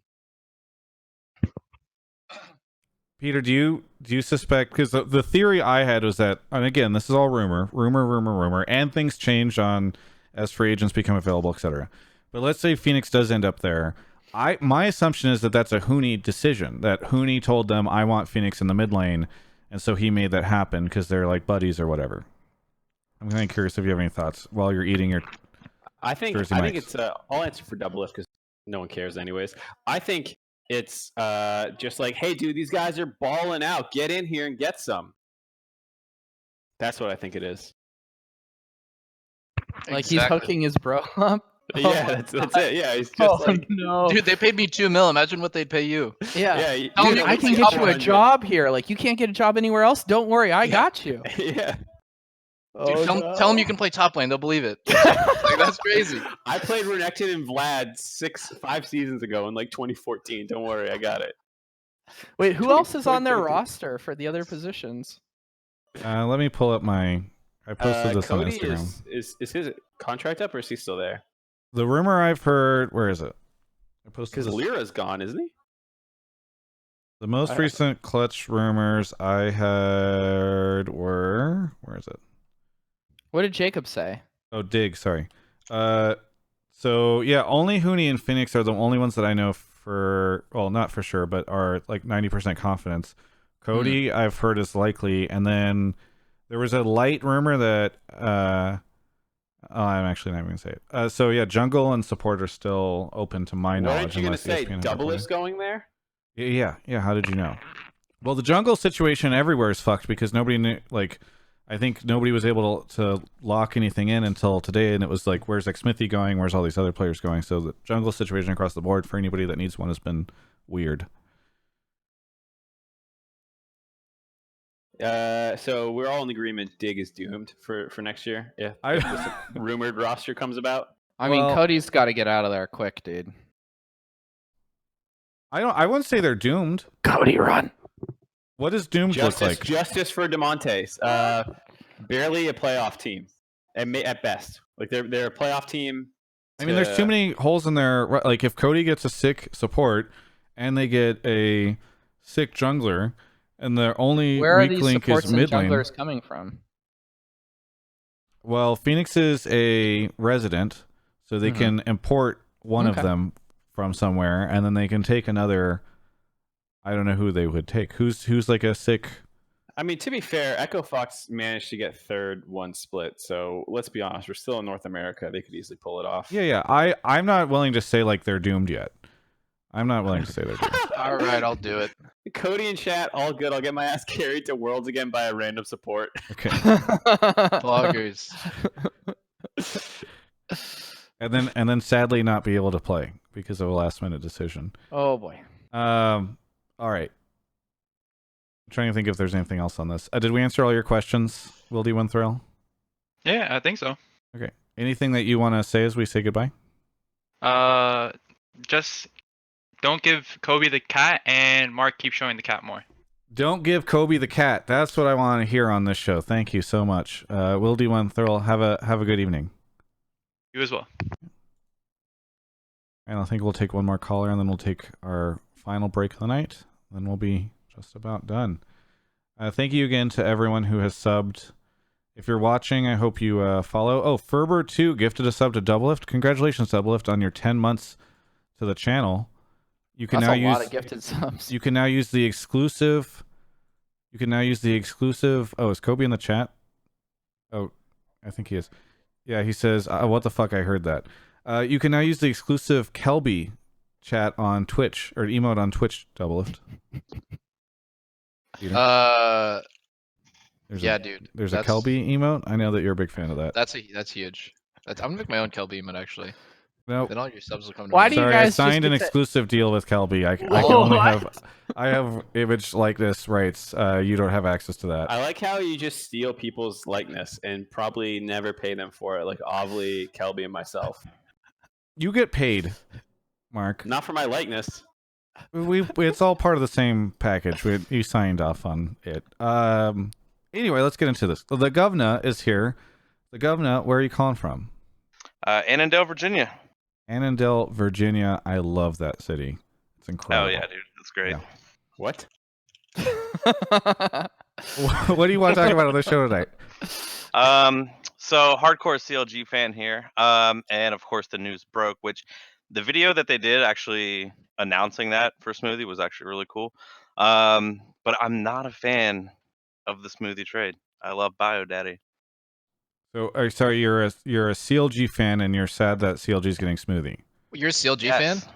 Yes. Why do you hate yourself? Oh, oof. Feels bad, man. Look. No, I've just been a hardcore CLG fan for a very long time. Since the good old Lift and Afro Mood days. So By the at way, least I Steve- joined when you were Follow there. him to TSM. Steve is in the chat. He says he has a house in your city. Which the biggest question is like, what city does Steve not have a house in? But Hey Steve, DC League of Legends, you know what I'm talking about. There we GMU. go. Okay. Anyway, so CLG fan sad about the Smoothie trade. I don't know. So maybe I'll throw this over to Peter first because you're a Biofrost fan, I believe. Is this an unfortunate situation for CLG to be in? I'm a big fan of them, and I think they definitely lost out. There's no question who's better, but it just depends. Also, like, because like I'm not saying this because like I think people are gonna misinterpret as like I was talking to him and he like said he was like super demotivated or anything. But I could imagine being in his position. I would not be super motivated playing on CLG. You just came off being on TSM. You don't know anything except for success and huge fan bases and winning and playing with me. And like, no, I'm just kidding. But like, you know how it is. It's a huge difference, right? When you switch from like a good team to a kind of whatever team. I can very much imagine like maybe he didn't. I'm not saying he did, but maybe he didn't put his like absolute best effort in. And like maybe I heard that Smoothie is a huge tryhard, so I can't. It won't be that bad. I'm guessing it can't be that bad. Well, we have the former leader of CLG right behind me, Nick. Did you when you brought over Biofrost? Do you feel like he tried as hard as he could have? Thumbs up. Okay, there we go. There you go. Well then, in that case, CLG's fucked. Goodbye. What's new? So do you feel like Smoothie can? You said there's no question who's better. You don't feel like Smoothie's going to be able to No. bring CLG to the heights they were able to before? Smoothie is a great player. It just doesn't have good mechanics. Is there a world where like the other aspects Smoothie brings to CLG can be more beneficial for them? What other aspects? No, just kidding. Oh, No. Yeah. There's a world. Are you playing a game right now? Yeah, I can hear that too. Yeah. Oh, I'm in the middle of a mythic raid right now, but like, don't worry about it. It's going really well too. Just gotta say.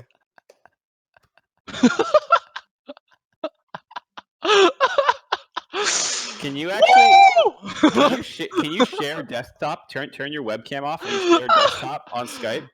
I could, so we but can put that up, and then we can talk about that. I'm in the middle of a fight, guys. Like, I can't just alt tab out right now. Please stop Really? distracting him. I think you could. Don't fucking distract me, guys. By the way, If anybody ever wanted any insight to what like me, Travis, and Peter hanging out is like off camera, it's just the exact same thing. We just fucking wiped. Thanks a lot, guys. Wait, someone spammed in chat. Doublelift wiped on Mythic Abyssal Commander Savara. I'm getting sold out by Simon. He's So Simon is spamming. Doublelift is on Abyssal Commander Zavira. Just wiped at 45%.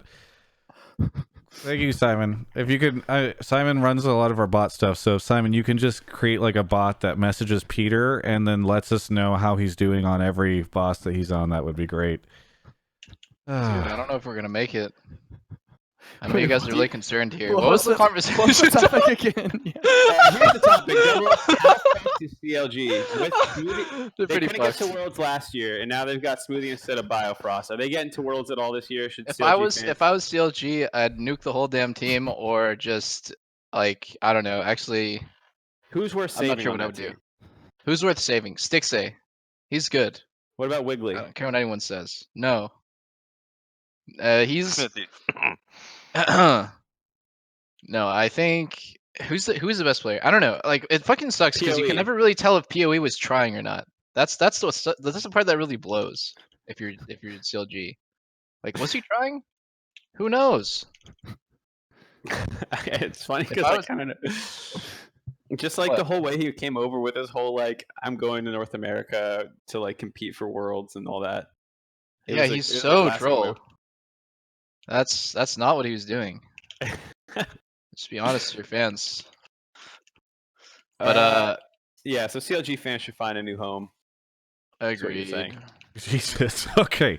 So that's sorry, the governor. You called it as a CLG fan, worried about the smoothie trade, and the advice that this channel or this call has for you is it's time to abandon ship and move to a new I team. actually have something good news about CLG. I totally forgot about this. When we scrimmed them last year, Ruin was like, he was like smurfing on us so hard. So like, he's the top laner. He's their new top laner, obviously. I don't know. Thanks for letting everyone know. He's been here for a fucking year. Yeah, he's Thanks been for here the for a whole year. update. My bad. But like, okay, so we scrimmed them, right? And like, Power of Evil. The joke was that Power of Evil was the worst mid laner on the team because like when Ruin went mid, Jensen couldn't play the game. He was just dead. And like, and then Power of Evil would just be turbo feeding top. So like, no matter what lane Power of Evil was in, he would win. No matter what lane Ruin was in, he would win. So I think they have a gem top lane. It's like for sure that I think he might be their best player.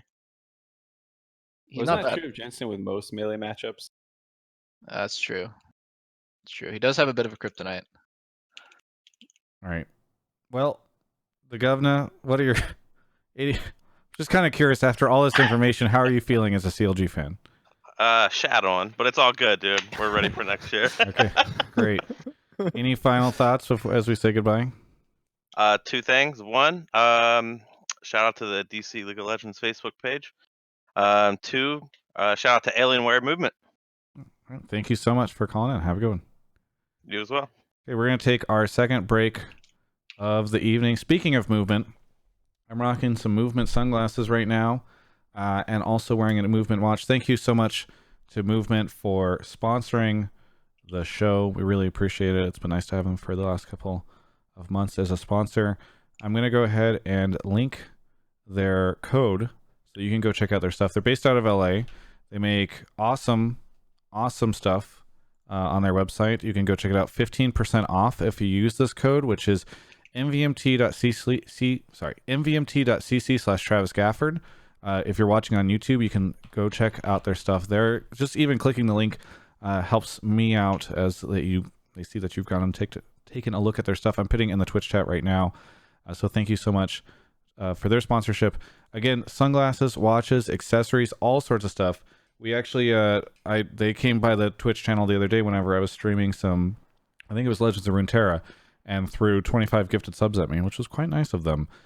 It's kind of cool that they just popped into the chat like that. So either way, go check out their stuff. They have some really cool things. The highball sunglasses, I need to ask them for a pair of these because they actually look really cool. And they're similar to an old pair that I used to have.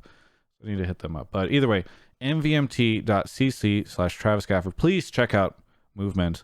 Helps me out a ton. And Mark a little bit. Only a little. All right, let's move on to... Oh, Mark muted himself, so he can't even... Oh, he's in the other channel. Great. He heard nothing. He suspects nothing. Thank you, by the way, to Boba Cola for gifting a ton of subs to people, including to Nick Allen and Link and Kelby. I saw Link in the chat earlier trying to use the Kelby emote. He wasn't a sub. Now he can use the Kelby emote. If you are not currently subbed, you might be missing out on the Kelby emote. I know for a lot of you, you don't care, but there's other emotes too. So please go check this out. When are you gonna get a Chainsmokers emote? You should get freaking Alex and Drew emotes, dude. I think I don't have access to their likeness like I have with you. We have a call. Yes, I know. Gravis Tafford is here. Gravis Tafford. That's a good one. Where are you calling from? I'm calling from St. Louis, actually. St. Louis. Did you go to finals? No, I didn't have enough money for a ticket, basically. I'm sorry. It's pretty tragic. Yeah. But I did watch online. That was Travis, stop income shaming this guy. What the fuck? Yeah, not all of us can be washed up top laner signing for 2.3 million. I think it was 2.4, by the way. Oh, excuse me. Yeah. Either way, let's just move on. Gravis, what do you want to talk about on the show? So I think so for one, I'm a C9 fan, and I really enjoyed watching Golden Glue play, and that's why it's tragic. I think it's tragic he goes to Golden Guardians. Okay, but you didn't get to see him play whenever he was on C9. He was stuck in Academy. I got them to finals one split. I did watch Academy, but so he deserved a chance at a starting spot, and I think most people would agree.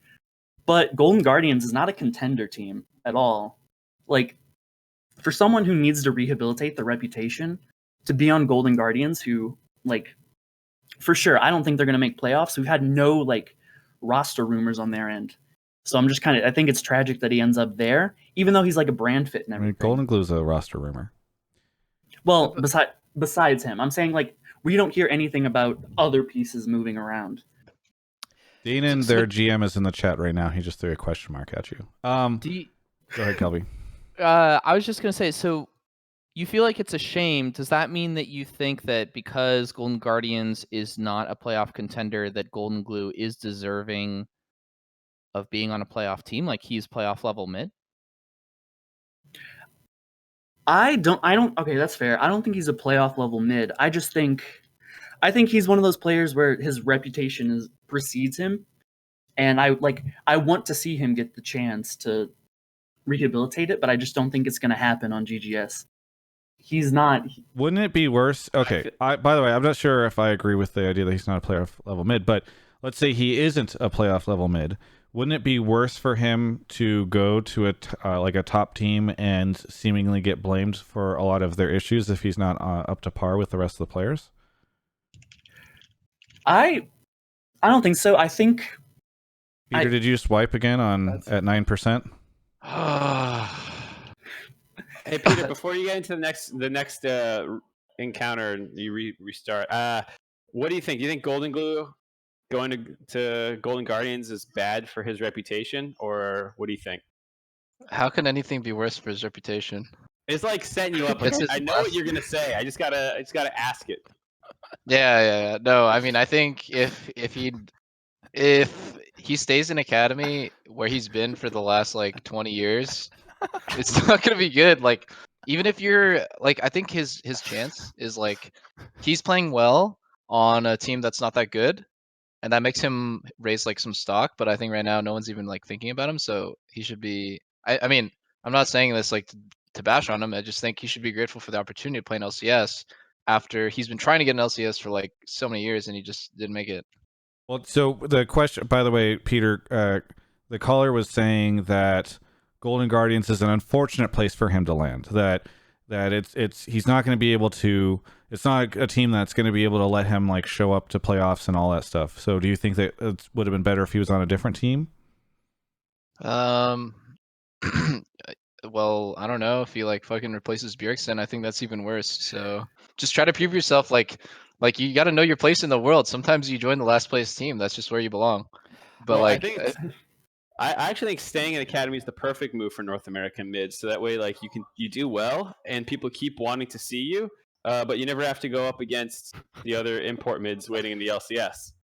True, true. You'll always be the mid laner that could have been. Everyone's like, "Where's Golden Glue? Where's Demonte? Where's?" I mean, Demonte worked out, but I guess my point. Wait, Demonte's a great example. Demonte's a great example. He joined a pretty bad team. Clutch was like one of the bottom teams last time, and he is good. Like I think it's good for players who are looking for a chance join a bad team, like quote unquote bad. I guess they weren't like at least like the worst, but like you can still show how good you are, even if your teammates aren't that good.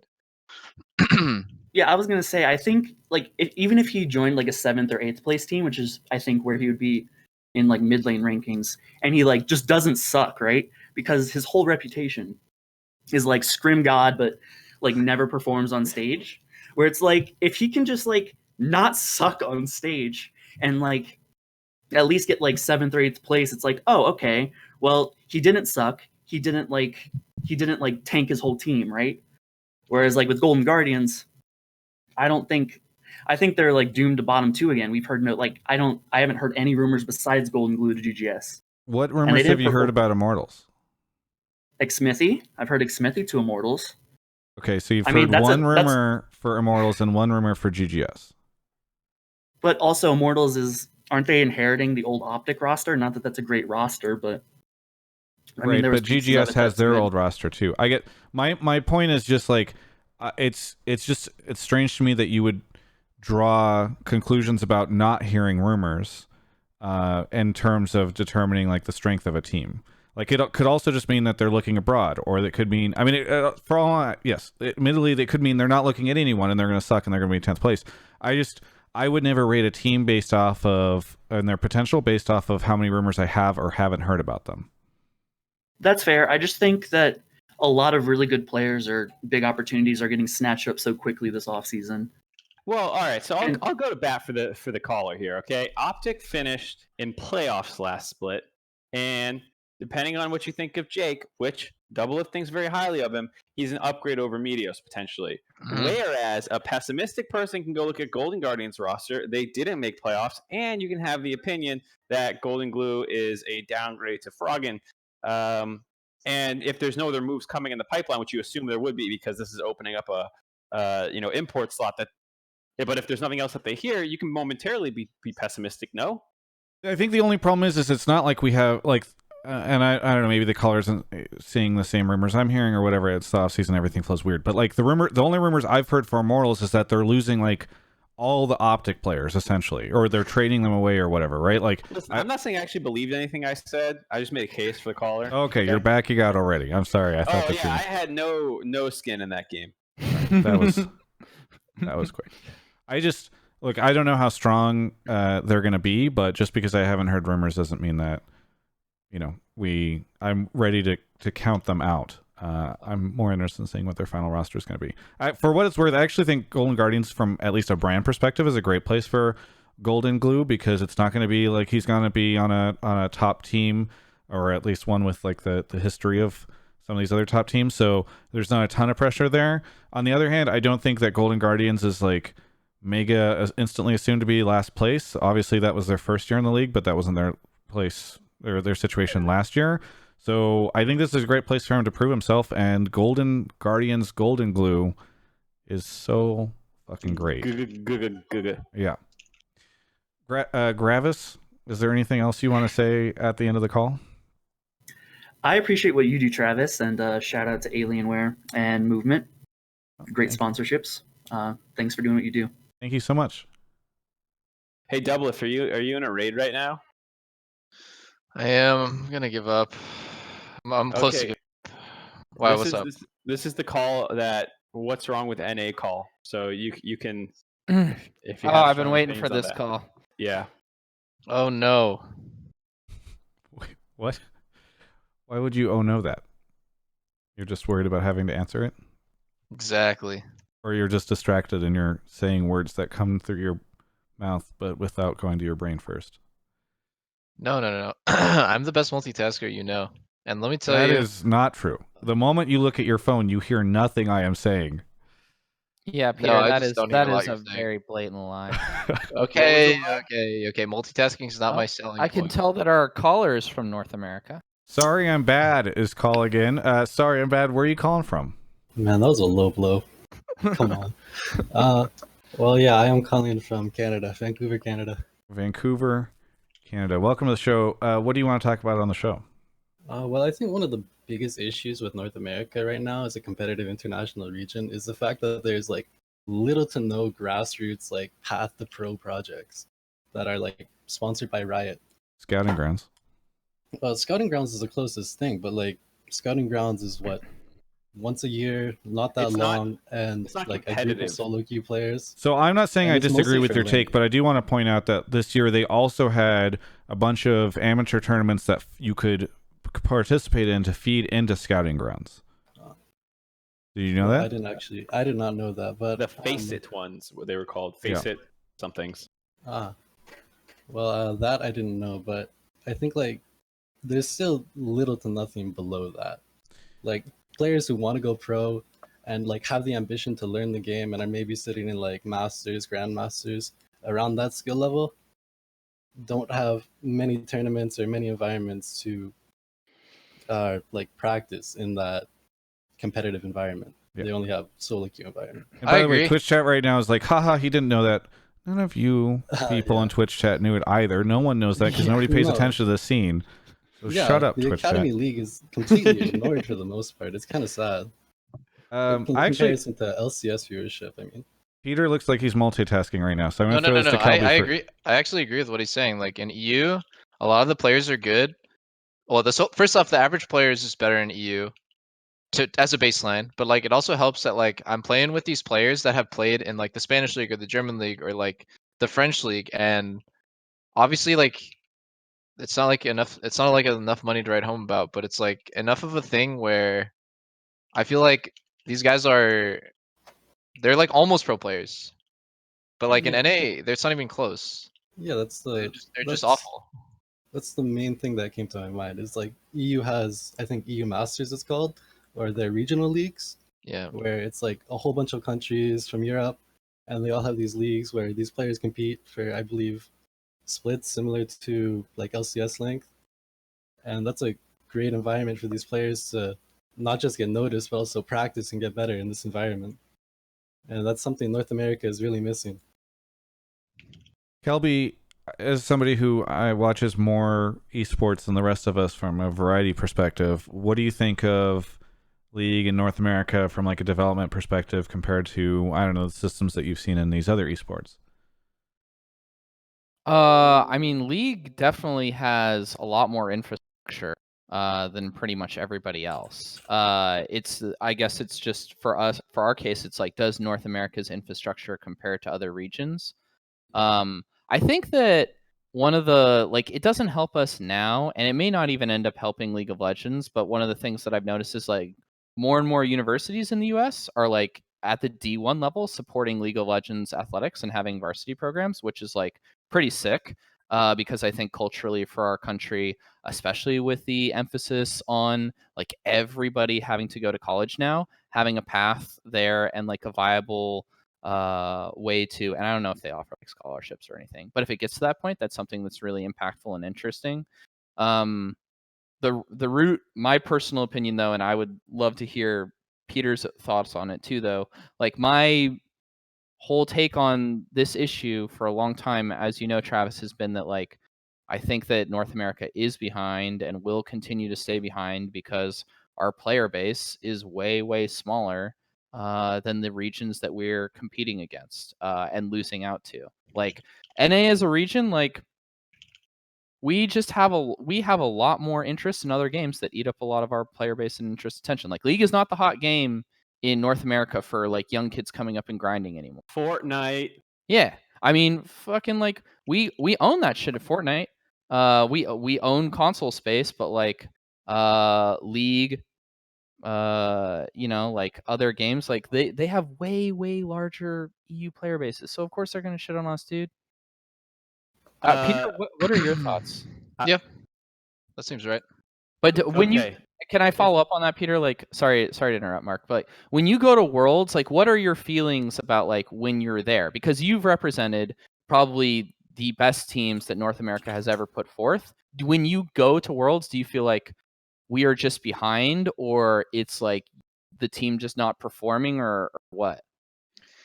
Yeah, dude, I mean, it sucks talking about this stuff because then, like, everyone just, like, the fans don't, it's not fun to hear about, and you just end up, like, making resentment with the fans, like, oh, you said our regions suck, like, why don't you just try harder? Like, it never feels good, but, like, the truth is, if you watched any of my streams in any boot camp, I'll go to Korea, and then this time I went to Europe, and some of those players are just straight up 1,000,000% better, like, without a doubt, better than LCS players. And so, but like in their region, in Korea and in Europe, they're not even good enough to get on a bottom tier LEC team. Like they're not even good enough to get a tryout. So like they just have so many players to pick from that even like good talent that could come here and like probably be top 3 in their position is like not even worth their time. So I Do don't we know. think Like, it's Yeah, do we think it's any coincidence that China has not won last 2 worlds? Like obviously they have good imports and stuff as well, but they are the largest player base and the game and the region that takes League of Legends most seriously. Yeah, actually, I want to like. Do you think population is the only issue gating NA? Because I don't think that's entirely the case. Well, I 'Cause think it took a while for China. I mean, to we get are normal literally a compared to third Korea. of Europe in player base. I mean, yeah, so the way to think about it is not the only, because there's Yeah. countless things that every region faces. I mean, Europe has their own problems too. You know, they all speak different languages. By the way, shout out to Or the Peter for different killing cultures. Abyssal Commander. I can't believe it, dude. I'm so nuts. But the question is, like, what's the biggest one you're facing? Like, if I ask Peter, if you could eliminate one problem North America faces, what's the one problem that you would like pick to wipe off the list of problems that we have? The number one problem to me is 60 ping solo queue. If I could play solo queue on 10 to 20 ping all year long, I would come to Reddit's gonna love Worlds this. mechanically as good as those other players. I just wouldn't understand the game as well. The problem is NA players always come to other regions and we're literally like fucking Grandmasters players compared to their challengers. That's just the truth. Like we are mechanically not as good as like their top solo queue players. So and like the thing is, it's such a huge dead horse. Like, oh, is 60 ping really that much? Like, you know, me and my cousin, we can't feel it. Like, we play on 150 ping. It's like, well, what the fuck? Like, oh my god, like I can't get in this argument anymore. Like, if you told fucking LeBron James that his ball, when he goes to Worlds, his ball is gonna be twice as heavy, like he's gonna be really triggered. And then all the fans like, oh, you don't know anything. Like, I used to play on like 200 ping and I was diamond. It's like I fucking hate this. Like I can't talk about this. It's just it triggers me too much. Funnily enough, I was talking to an import coach in the North American region somewhat recently, and he was saying he doesn't think ping's as big of an issue as North American pros talk about, because the Chinese pros play on 40 ping to play on the Korean server. Which I found surprising that because I'm in the ping's a problem camp, but I heard that and I was like, huh, I guess I wonder. I don't know what the amount of games they play on Korean server versus Chinese servers, yeah, versus China servers, yeah, and also where they scrim. But I heard he was saying that he thinks it's a big complaint that's just like not as bad as people say. Well, I think it'll depend who you ask. Yeah, I think it matters. It's different than playing on 60 ping. Well, sure, Yeah, but his point was that there's people playing at other pings too. Sure. Like- I think you can't really feel up to 20 ping. So 40 is essentially meeting you halfway between 20 and 60. So Yeah. they deal with half as much of the downside, and they have like what 10 times the player base. But like Yeah. for example, I have a counter argument. Like when Prix came here for Rift Rivals, he was saying, I don't know how you fucking play solo queue like in NA. I don't even want to play the game when they come over. Yeah, Like he literally says, I don't even want to play. Like, and he's a guy who's just like the biggest grinder ever. He doesn't even want to queue up. That's when how bad. servers first moved, I went from like having 20 ping to 60 ping, and immediately I just didn't want to play the game anymore. It was so different. It was so much slower. You know, I play a lot of TFT, and I've noticed the ping difference is not as bad as people suggest. So Travis is cosplaying my average viewer in Twitch. So we're really making a lot of progress here. All right, so okay, but so you think it's actually, if you had to rank ping, player base, Nick, if you had to rank ping, player base, and like the infrastructure, what would you rank the three? Mark, do you have another? Well, you have your hand up. Wait, can we even change player base though? like unless there's some League of Legends resurgence in our youth. No, like, I know. I'm just No, curious. that's why Change it's that? fucked, dude. I'm curious how Peter would rank them in terms of issues that are holding us back. Right. It's not necessarily that these are all fixable things, but like this is the biggest, but we have to live with that, so we go on to this, like, whatever it is. No, I get it. Yeah, I think it's ping. Ping is number 1. I know you're Ping. multitasking right now, but can you get me 2 and 3? Oh, I was supposed to rank the rest? Jesus. I mean, why didn't you say so, Travis? He did. Sorry. Probably. He's gonna ask one of my options. Yeah.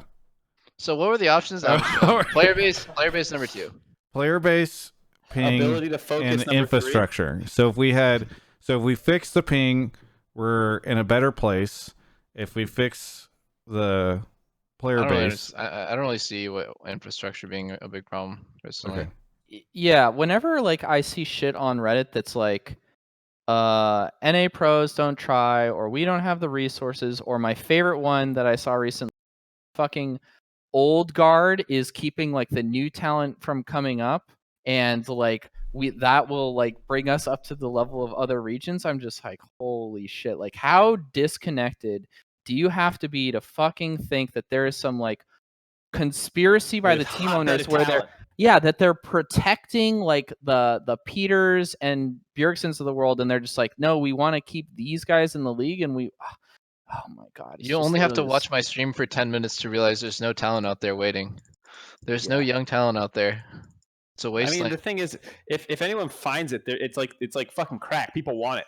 Yeah. It's not like people don't want young talent. It's not hard to find either. Some like fake god. Think about people who have like legitimate talent versus like people who don't. Like how quickly they rise in North America.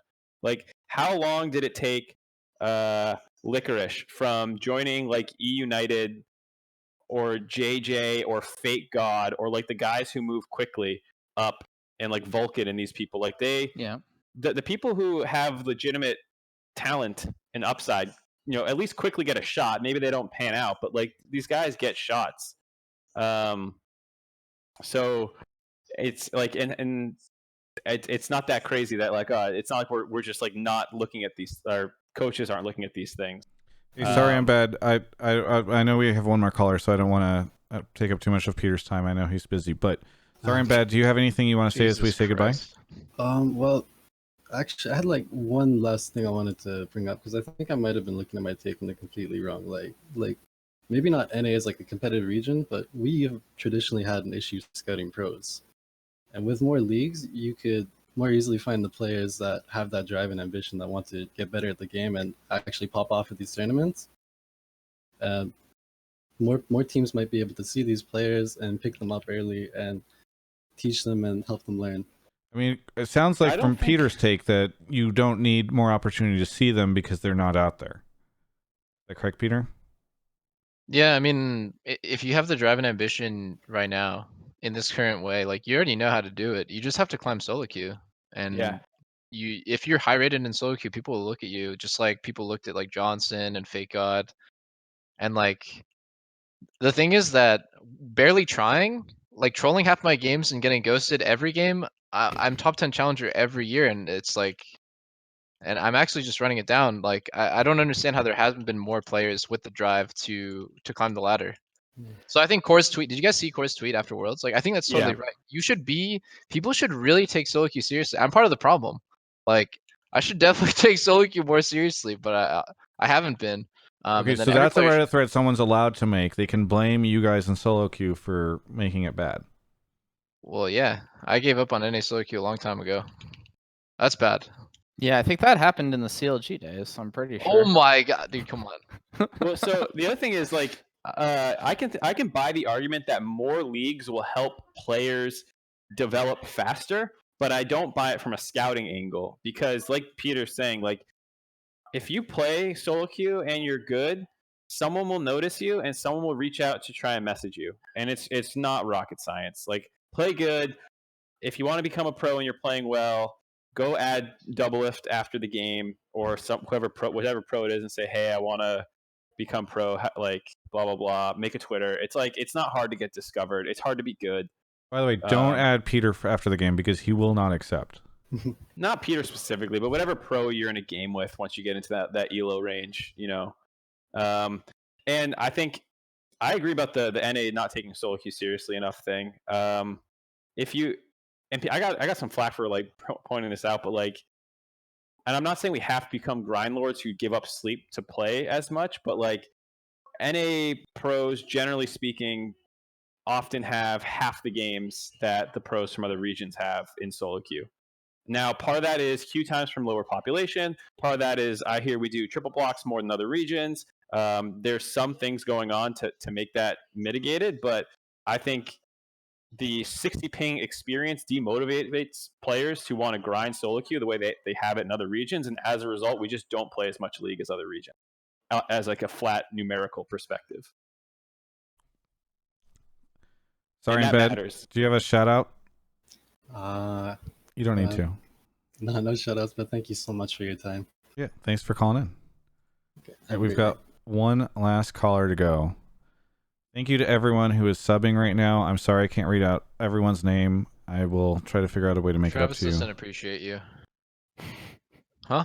I'll let you know I appreciate you more than Peter does, because I don't have as many subs as him. So Yeah, you every do. I have one like of 700 subs. How many subs do you have? Right now I've been down to 6. Well, I've been in the 500s. This episode I got up to 619 because somebody gifted all those subs. But no, I've been slumming it for a while. That's crazy. Yeah.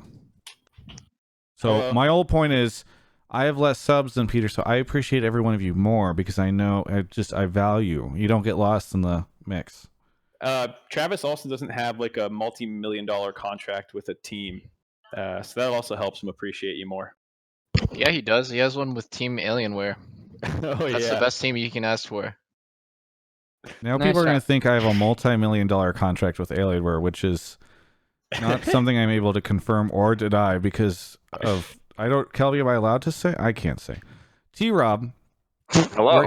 Where are you calling from? Calling from Hot Dog, New York. Welcome to the show. What do you want to talk about tonight? So my hot take is that 100 Thieves will land in the bottom 2-3 spots in the LCS again this split. I think it's great that they brought on Papa and Zix. I don't think that they have enough time to work with regarding the fact that a lot of these great players are actually being picked up so quickly. I think their best chance is to pick up Demonte, but even with the pick up Demonte, if you're going to keep Someday and Bang, you need to go for an NA jungler. They're clearly not going for Amazing as they just let him go. They're not going to pick up Meteos. The only two good options I'm seeing left are like Dardoch or Acadian. I don't think that this roster has anywhere near enough time to actually start synergizing together and pick up wins. I think that like realistically they can maybe compete with some of the other bottom tier teams, but I really don't see them going that far. Darth3PO, thank you for the 10 subs. It's interesting that you're talking about mid lane because it sounds like the only position that I am relatively confident in from, and I don't know if maybe something got revealed on the ESPN thing, but is in the mid lane they're supposedly picking up Ryoma, the Oceanic mid laner. I actually did not hear about that, to be honest with you. Yeah, it's okay. So yeah, I actually don't know who they're getting in any role. Like the most recent rumors placed Bang at EG. So I actually have no idea who they'd be starting. Fake Out supposedly is still sticking around. So you're already worried about their roster, but we don't know too much about their roster, right? Yeah, I mean, I think that a lot of it is so much noise. Like, I think that's one of the problems, that there is so much noise going on, especially with this offseason. But to me, I feel like they have great pieces. But being the fact that they had okay pieces last split, and they were not able to do anywhere near enough with it, I feel like the best chance they have, like I said, is to get Demonte. And I feel like just kind of build for the future. But I don't see them doing anything this split. I don't feel like there's enough free agents, or unless Nate Shot really starts breaking out that Steve Moneybank style, like I don't see them picking up any stellar picks that are actually going to be able to kind of turn the season around. Where's Afro now? Unknown. Retirement home. Just kidding. Oh, but aren't we all already there? Actually, yeah, we're in NA. Yeah. Well, yeah, so we don't know where Afro... There's been zero rumors that I've heard about Afro, and I haven't heard them repeated anywhere else, so we don't know. I actually... go ahead, Mark. I don't have a take. I was just going to fill because I thought you were out of words to say. No, I think what's interesting is the early rumors were that Papa Smithy was not interested in importing big names from other regions and was going to kind of build over time, and that 100 Thieves, who I believe had like the second highest roster spend last year, was going to go way down. And originally I had heard that Bang was still going to be around, even though the rumor was Someday was leaving. But now it seems as though Bang might not be if the rumors around him getting traded to EG are true. So they might just have like a very inexpensive roster. I have no idea. But it's kind of interesting. Nothing I have heard from that team is making me feel as though they're going to be Worlds contenders next year. Now maybe this will end up at the very beginning of a heist episode in 10 months where they've qualified, but I don't know. Yeah, I mean, I definitely don't think that the talk of Worlds is even remotely in consideration, and especially if those rumors are true of Someday and Bang leaving. I think that those were clearly two of the strongest points on the team. The fact that Someday had to sit out most of last season was tragic. They had to do it. But like, if you're 100 Thieves and you have this player sitting in your pocket, like, I don't know why you wouldn't try to build a team around it. But then again, I don't know how well it would synergize together, because I feel like these days it's so much more important on getting players who like synergize more, like better together. And that's why, like you said, Papa mentioned, we don't want to just grab the biggest names from across seas, because it's proven that it's suboptimal, as opposed to getting 5 players on a team that can actually build that synergy together. Peter, have you heard anything about 100T that makes you feel confident in their next year? I have, but I can't say it. I mean, I don't think Yeah, you can. No, I can't. But like, Well, you don't need to say if you've heard what you've heard. I don't need. I'm not gonna say what I've heard, but like, I don't think they'll be so bad. I just think they took a really bad approach this year, so it's like bad taste in people's mouths, where like they didn't use their roster very well, and like I feel like their coach might have been trolling a lot of the time. Like, you never really know when a team is like so stacked with talent and they do so bad. You never actually know like what the real problem is. I think on the outside, you can always speculate though, but like, yeah, I think if they keep some of their players and then Some of upgrade their in the players? positions- Yeah, so like what players would you Someday? say? Ooh. No. Well, I don't know who they would keep, right? But like, I think I can't say anything. I can't say anything anymore. But Fuck. it sounds like you don't think they're going to be like a bottom team. No, I don't. You think they're going to be a top team? Where do you think they'll No. land? No, honestly, How can no. anyone be a bottom team when they get Smithy? You think? Trying to throw names out there and see if he starts sweating. I'm not sweating. I never sweat. You think it sounds like you think they're going to be about in the middle of the league? Yes. I think they'll be in the middle. Okay. It's not very hard to be a middle of the pack team. You just have to not explode. T-Rob, does that fill you in with confidence, at least, or more confidence that Doublelift, who seemingly is in the know about something over there, is feeling like they'll be middle of the pack instead of maybe bottom, like you think?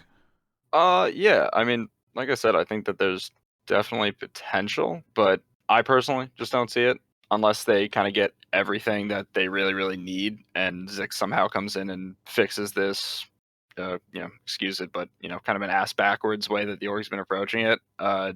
Unless he comes in with Papa and totally fixes everything, then yeah, I totally do have a little bit of confidence, because they got good pieces right now, especially if they pick up that DeMonte. I don't think they're picking up DeMonte. You really keep don't think repeating it. It's not going to become. It's fairly confident in the Oceanic mid laner. Okay. I'm sorry, friend. Right. I just want to let you know that, so whenever it gets it's okay. officially announced, you're not offended. But maybe they will pick up DeMonte. Maybe things fell through, or they decided to go with him. I don't know. I appreciate you letting me down softly. Is there anything? Is there anything you want to say before we move on to the next caller?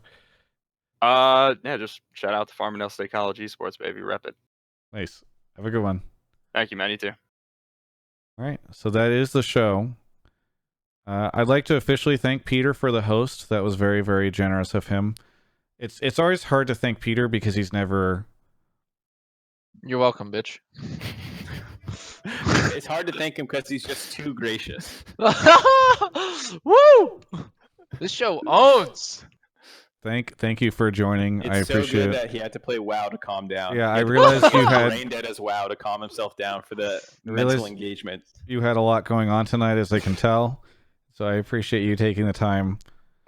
I miss doing shows with you because when I first started doing esports, you were on a show with me every week. So it's always nice when you return, even if you're not as attentive as you I used really to miss be. the numbers that come with it. Hey, that was back in the early days. There were not as many numbers there. Either way, thank you, Darth 3PO, for the 1,000 bits. Kelby, do you have any shout-outs, plugs? Or actually, we'll go Mark and then Peter and then Kelby, so Kelby can do his thing. Mark, what do you got for us? Nothing. All right. Nothing at all. Nothing? Episode 100, you have nothing? Why don't you thank people for... Is this the longest show? You've not done anything longer than this, right?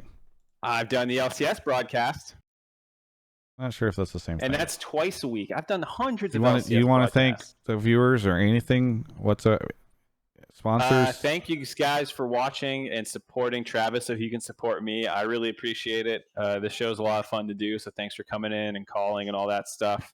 Even when we're abrasive and jerks, you still come. So thank you for that. And I don't have that much going on this off season. I'm just mostly relaxing, working odd jobs, a couple TFT broadcasts and stuff, and then going back for the holidays for Christmas with the girl. So it's gonna be a Nice. good couple months. Peter, what would you like to plug or promote? All right, Peter, let's hear the sponsor rundown. Oh my god, what the fuck? He doesn't Don't do put me on that the spot anymore. like that. TL has This- too many this- sponsors for him to keep track No of. one watches this show. They won't know that you didn't do it. That's true. Don't tell anyone, guys. I know them all by heart, but just don't tell anyone. Shout out to Steve in the chat just goes, He says, Peter, come on, pull through. Somebody Monster link Jersey Peter Mike's, a list. Alienware, HyperX. HyperX isn't there anymore. I don't think. Here, I can pull up a list if you want. Let me just go to Team Liquid. No, they are still there. I see it on the Twitch, website. Huya, and Did you say Honda? Honda. Did you I say mean, I saved the SAP? best for last. What about Need for Seat? And Every one of them is just absolutely incredible. Did you say SAP and Monster? And yeah, I did say Monster. I said Jersey Mike's and Monster right away. Okay. You're still Why not am saying I SAP. always being tested? I don't like your show anymore. I'm not sure you ever did. All right. Felt like you came on the show really excited to be here. I was. What the fuck? I just like to multitask. next time we should all be in the raid together while doing the show. Well, actually, that's the way we get Peter's attention. We just trick him into it by being like, let's all raid together. And unfortunately, Kelby won't do that because he doesn't play WoW, but I know. No. It's really a tragedy. Is there anything you want to promote, Peter? Are you doing you're in the new house? Are you doing the house tour? I've heard that you're going to try to put one of those up on your YouTube channel. I am. But I don't need to promote on, All right, Kelby. a small fry stream like Just this. fuck it. I'm just charity work. trying, Peter. I'm kidding, dude. I Just appreciate trying. you. I really appreciate you, dude. This is always how it goes. Peter pushes me and pushes me and pushes me, and then I'm like, and he's like, no. Oh, I love you, Travis. I love you. It's true though. Kelby. You're real homies when you can be real with each other all the time. That's true. Kelby. Speaking of real homies, since it is episode 100, I feel obligated to pay homage to the people that have contributed along the way. And really, has anybody contributed to the EDM big house scene more than the Chainsmokers? I mean, if we're being honest, it's been a while since they had a focus on big room music. 2017, they kind of fell off, but everything that they were doing from 2012 through that period was amazing. And not only that, they had Takeaway, that's like a big room EDM song that released recently. And not only that, but as you guys know, for a long time, I was blocked by them on Twitter. I also have to give a shout out to Brandon Freytag. He got me unblocked. It happened? Yes, he got me unblocked by the Chainsmokers on Twitter. I can On your prove birthday, it. right? Yep, on my birthday. I'm now following the Chainsmokers because, Brandon's amazing. So, Alex and Drew, I appreciate you guys. If you ever want to come back to making EDM full time, stop making pop music, we will be happy to have you back. Can you get banned again? Because that made the story better that you got banned for the cause. One of my friends messaged me on WoW and said, "Chainsmokers don't make big room." What do you think about that? Not anymore, certainly. That's what Kelby was just saying, Peter. Oh, well, I mean, he said they probably used means to. in general. He probably meant never, yeah. Yeah, he probably meant never. They definitely made big room, but that's okay. That's okay. Everyone's entitled to their own opinion. Kelby, you should go get martyred again for the cause, because I don't really respect you as much now. We were supposed to see Chainsmokers with Peter and Kelby a couple weekends ago. That was not my fault that it fell through. No, I wasn't saying it was. I just knew it wasn't going to happen. Holy defensive! So I did book the hotel room. I don't know. Well, I mean, I feel like my friends are always trying to imply something. This is a pretty funny. That's This is a pretty funny story, actually. Peter was like, "Let's go." He had a person he was going to bring with him, and the four of us were going to go to Vegas to watch you the can Chainsmokers. say who it is. He was going to bring Link. They're friends now. They made up after 19 pages. It still worked out. No, I'm just kidding. And so we were going to go to Vegas together. But I was like, I'm a little suspicious that this is going to happen because things already seem to fall through with Peter. Should I book a non-refundable room in Vegas? I was like, I'm just going to hold out and we'll see. And then Kelby seemingly had the same sentiment. And so then when Peter came to us and said, it's not going to work out. Can you guys still cancel your rooms? Kelby was like, yeah, I can still cancel mine. We're good.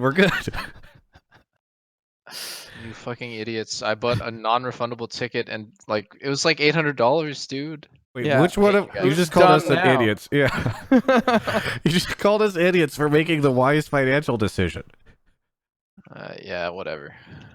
You guys aren't real friends if you don't all waste each other's money. Exactly. Yeah.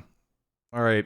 Anyway, it's been 100 episodes. Thank you so much to everyone for watching. Thank you to Mark for doing the show with me. I really appreciate it. It's been really, really cool to do this. I think the only reason it's lasted so long is I don't work for a media company anymore, so I don't get laid off. I can keep doing the content. Thanks to Kelby and Peter for coming on the show. And thank you, everyone. You're all the best. Twitch chat, I know we flame you sometimes, but whatever. Peter's currently fighting Blackwater Behemoth and is at 50% in stage 2, so we got to go. There's only 17 out of 20 people alive. He's got to really focus. Are you one of the 3 dead, Peter? No. I'm owning, dude. I'm talking the meters. This is with episode 100 of Hotline League. Can't wait to see you next week for episode 101.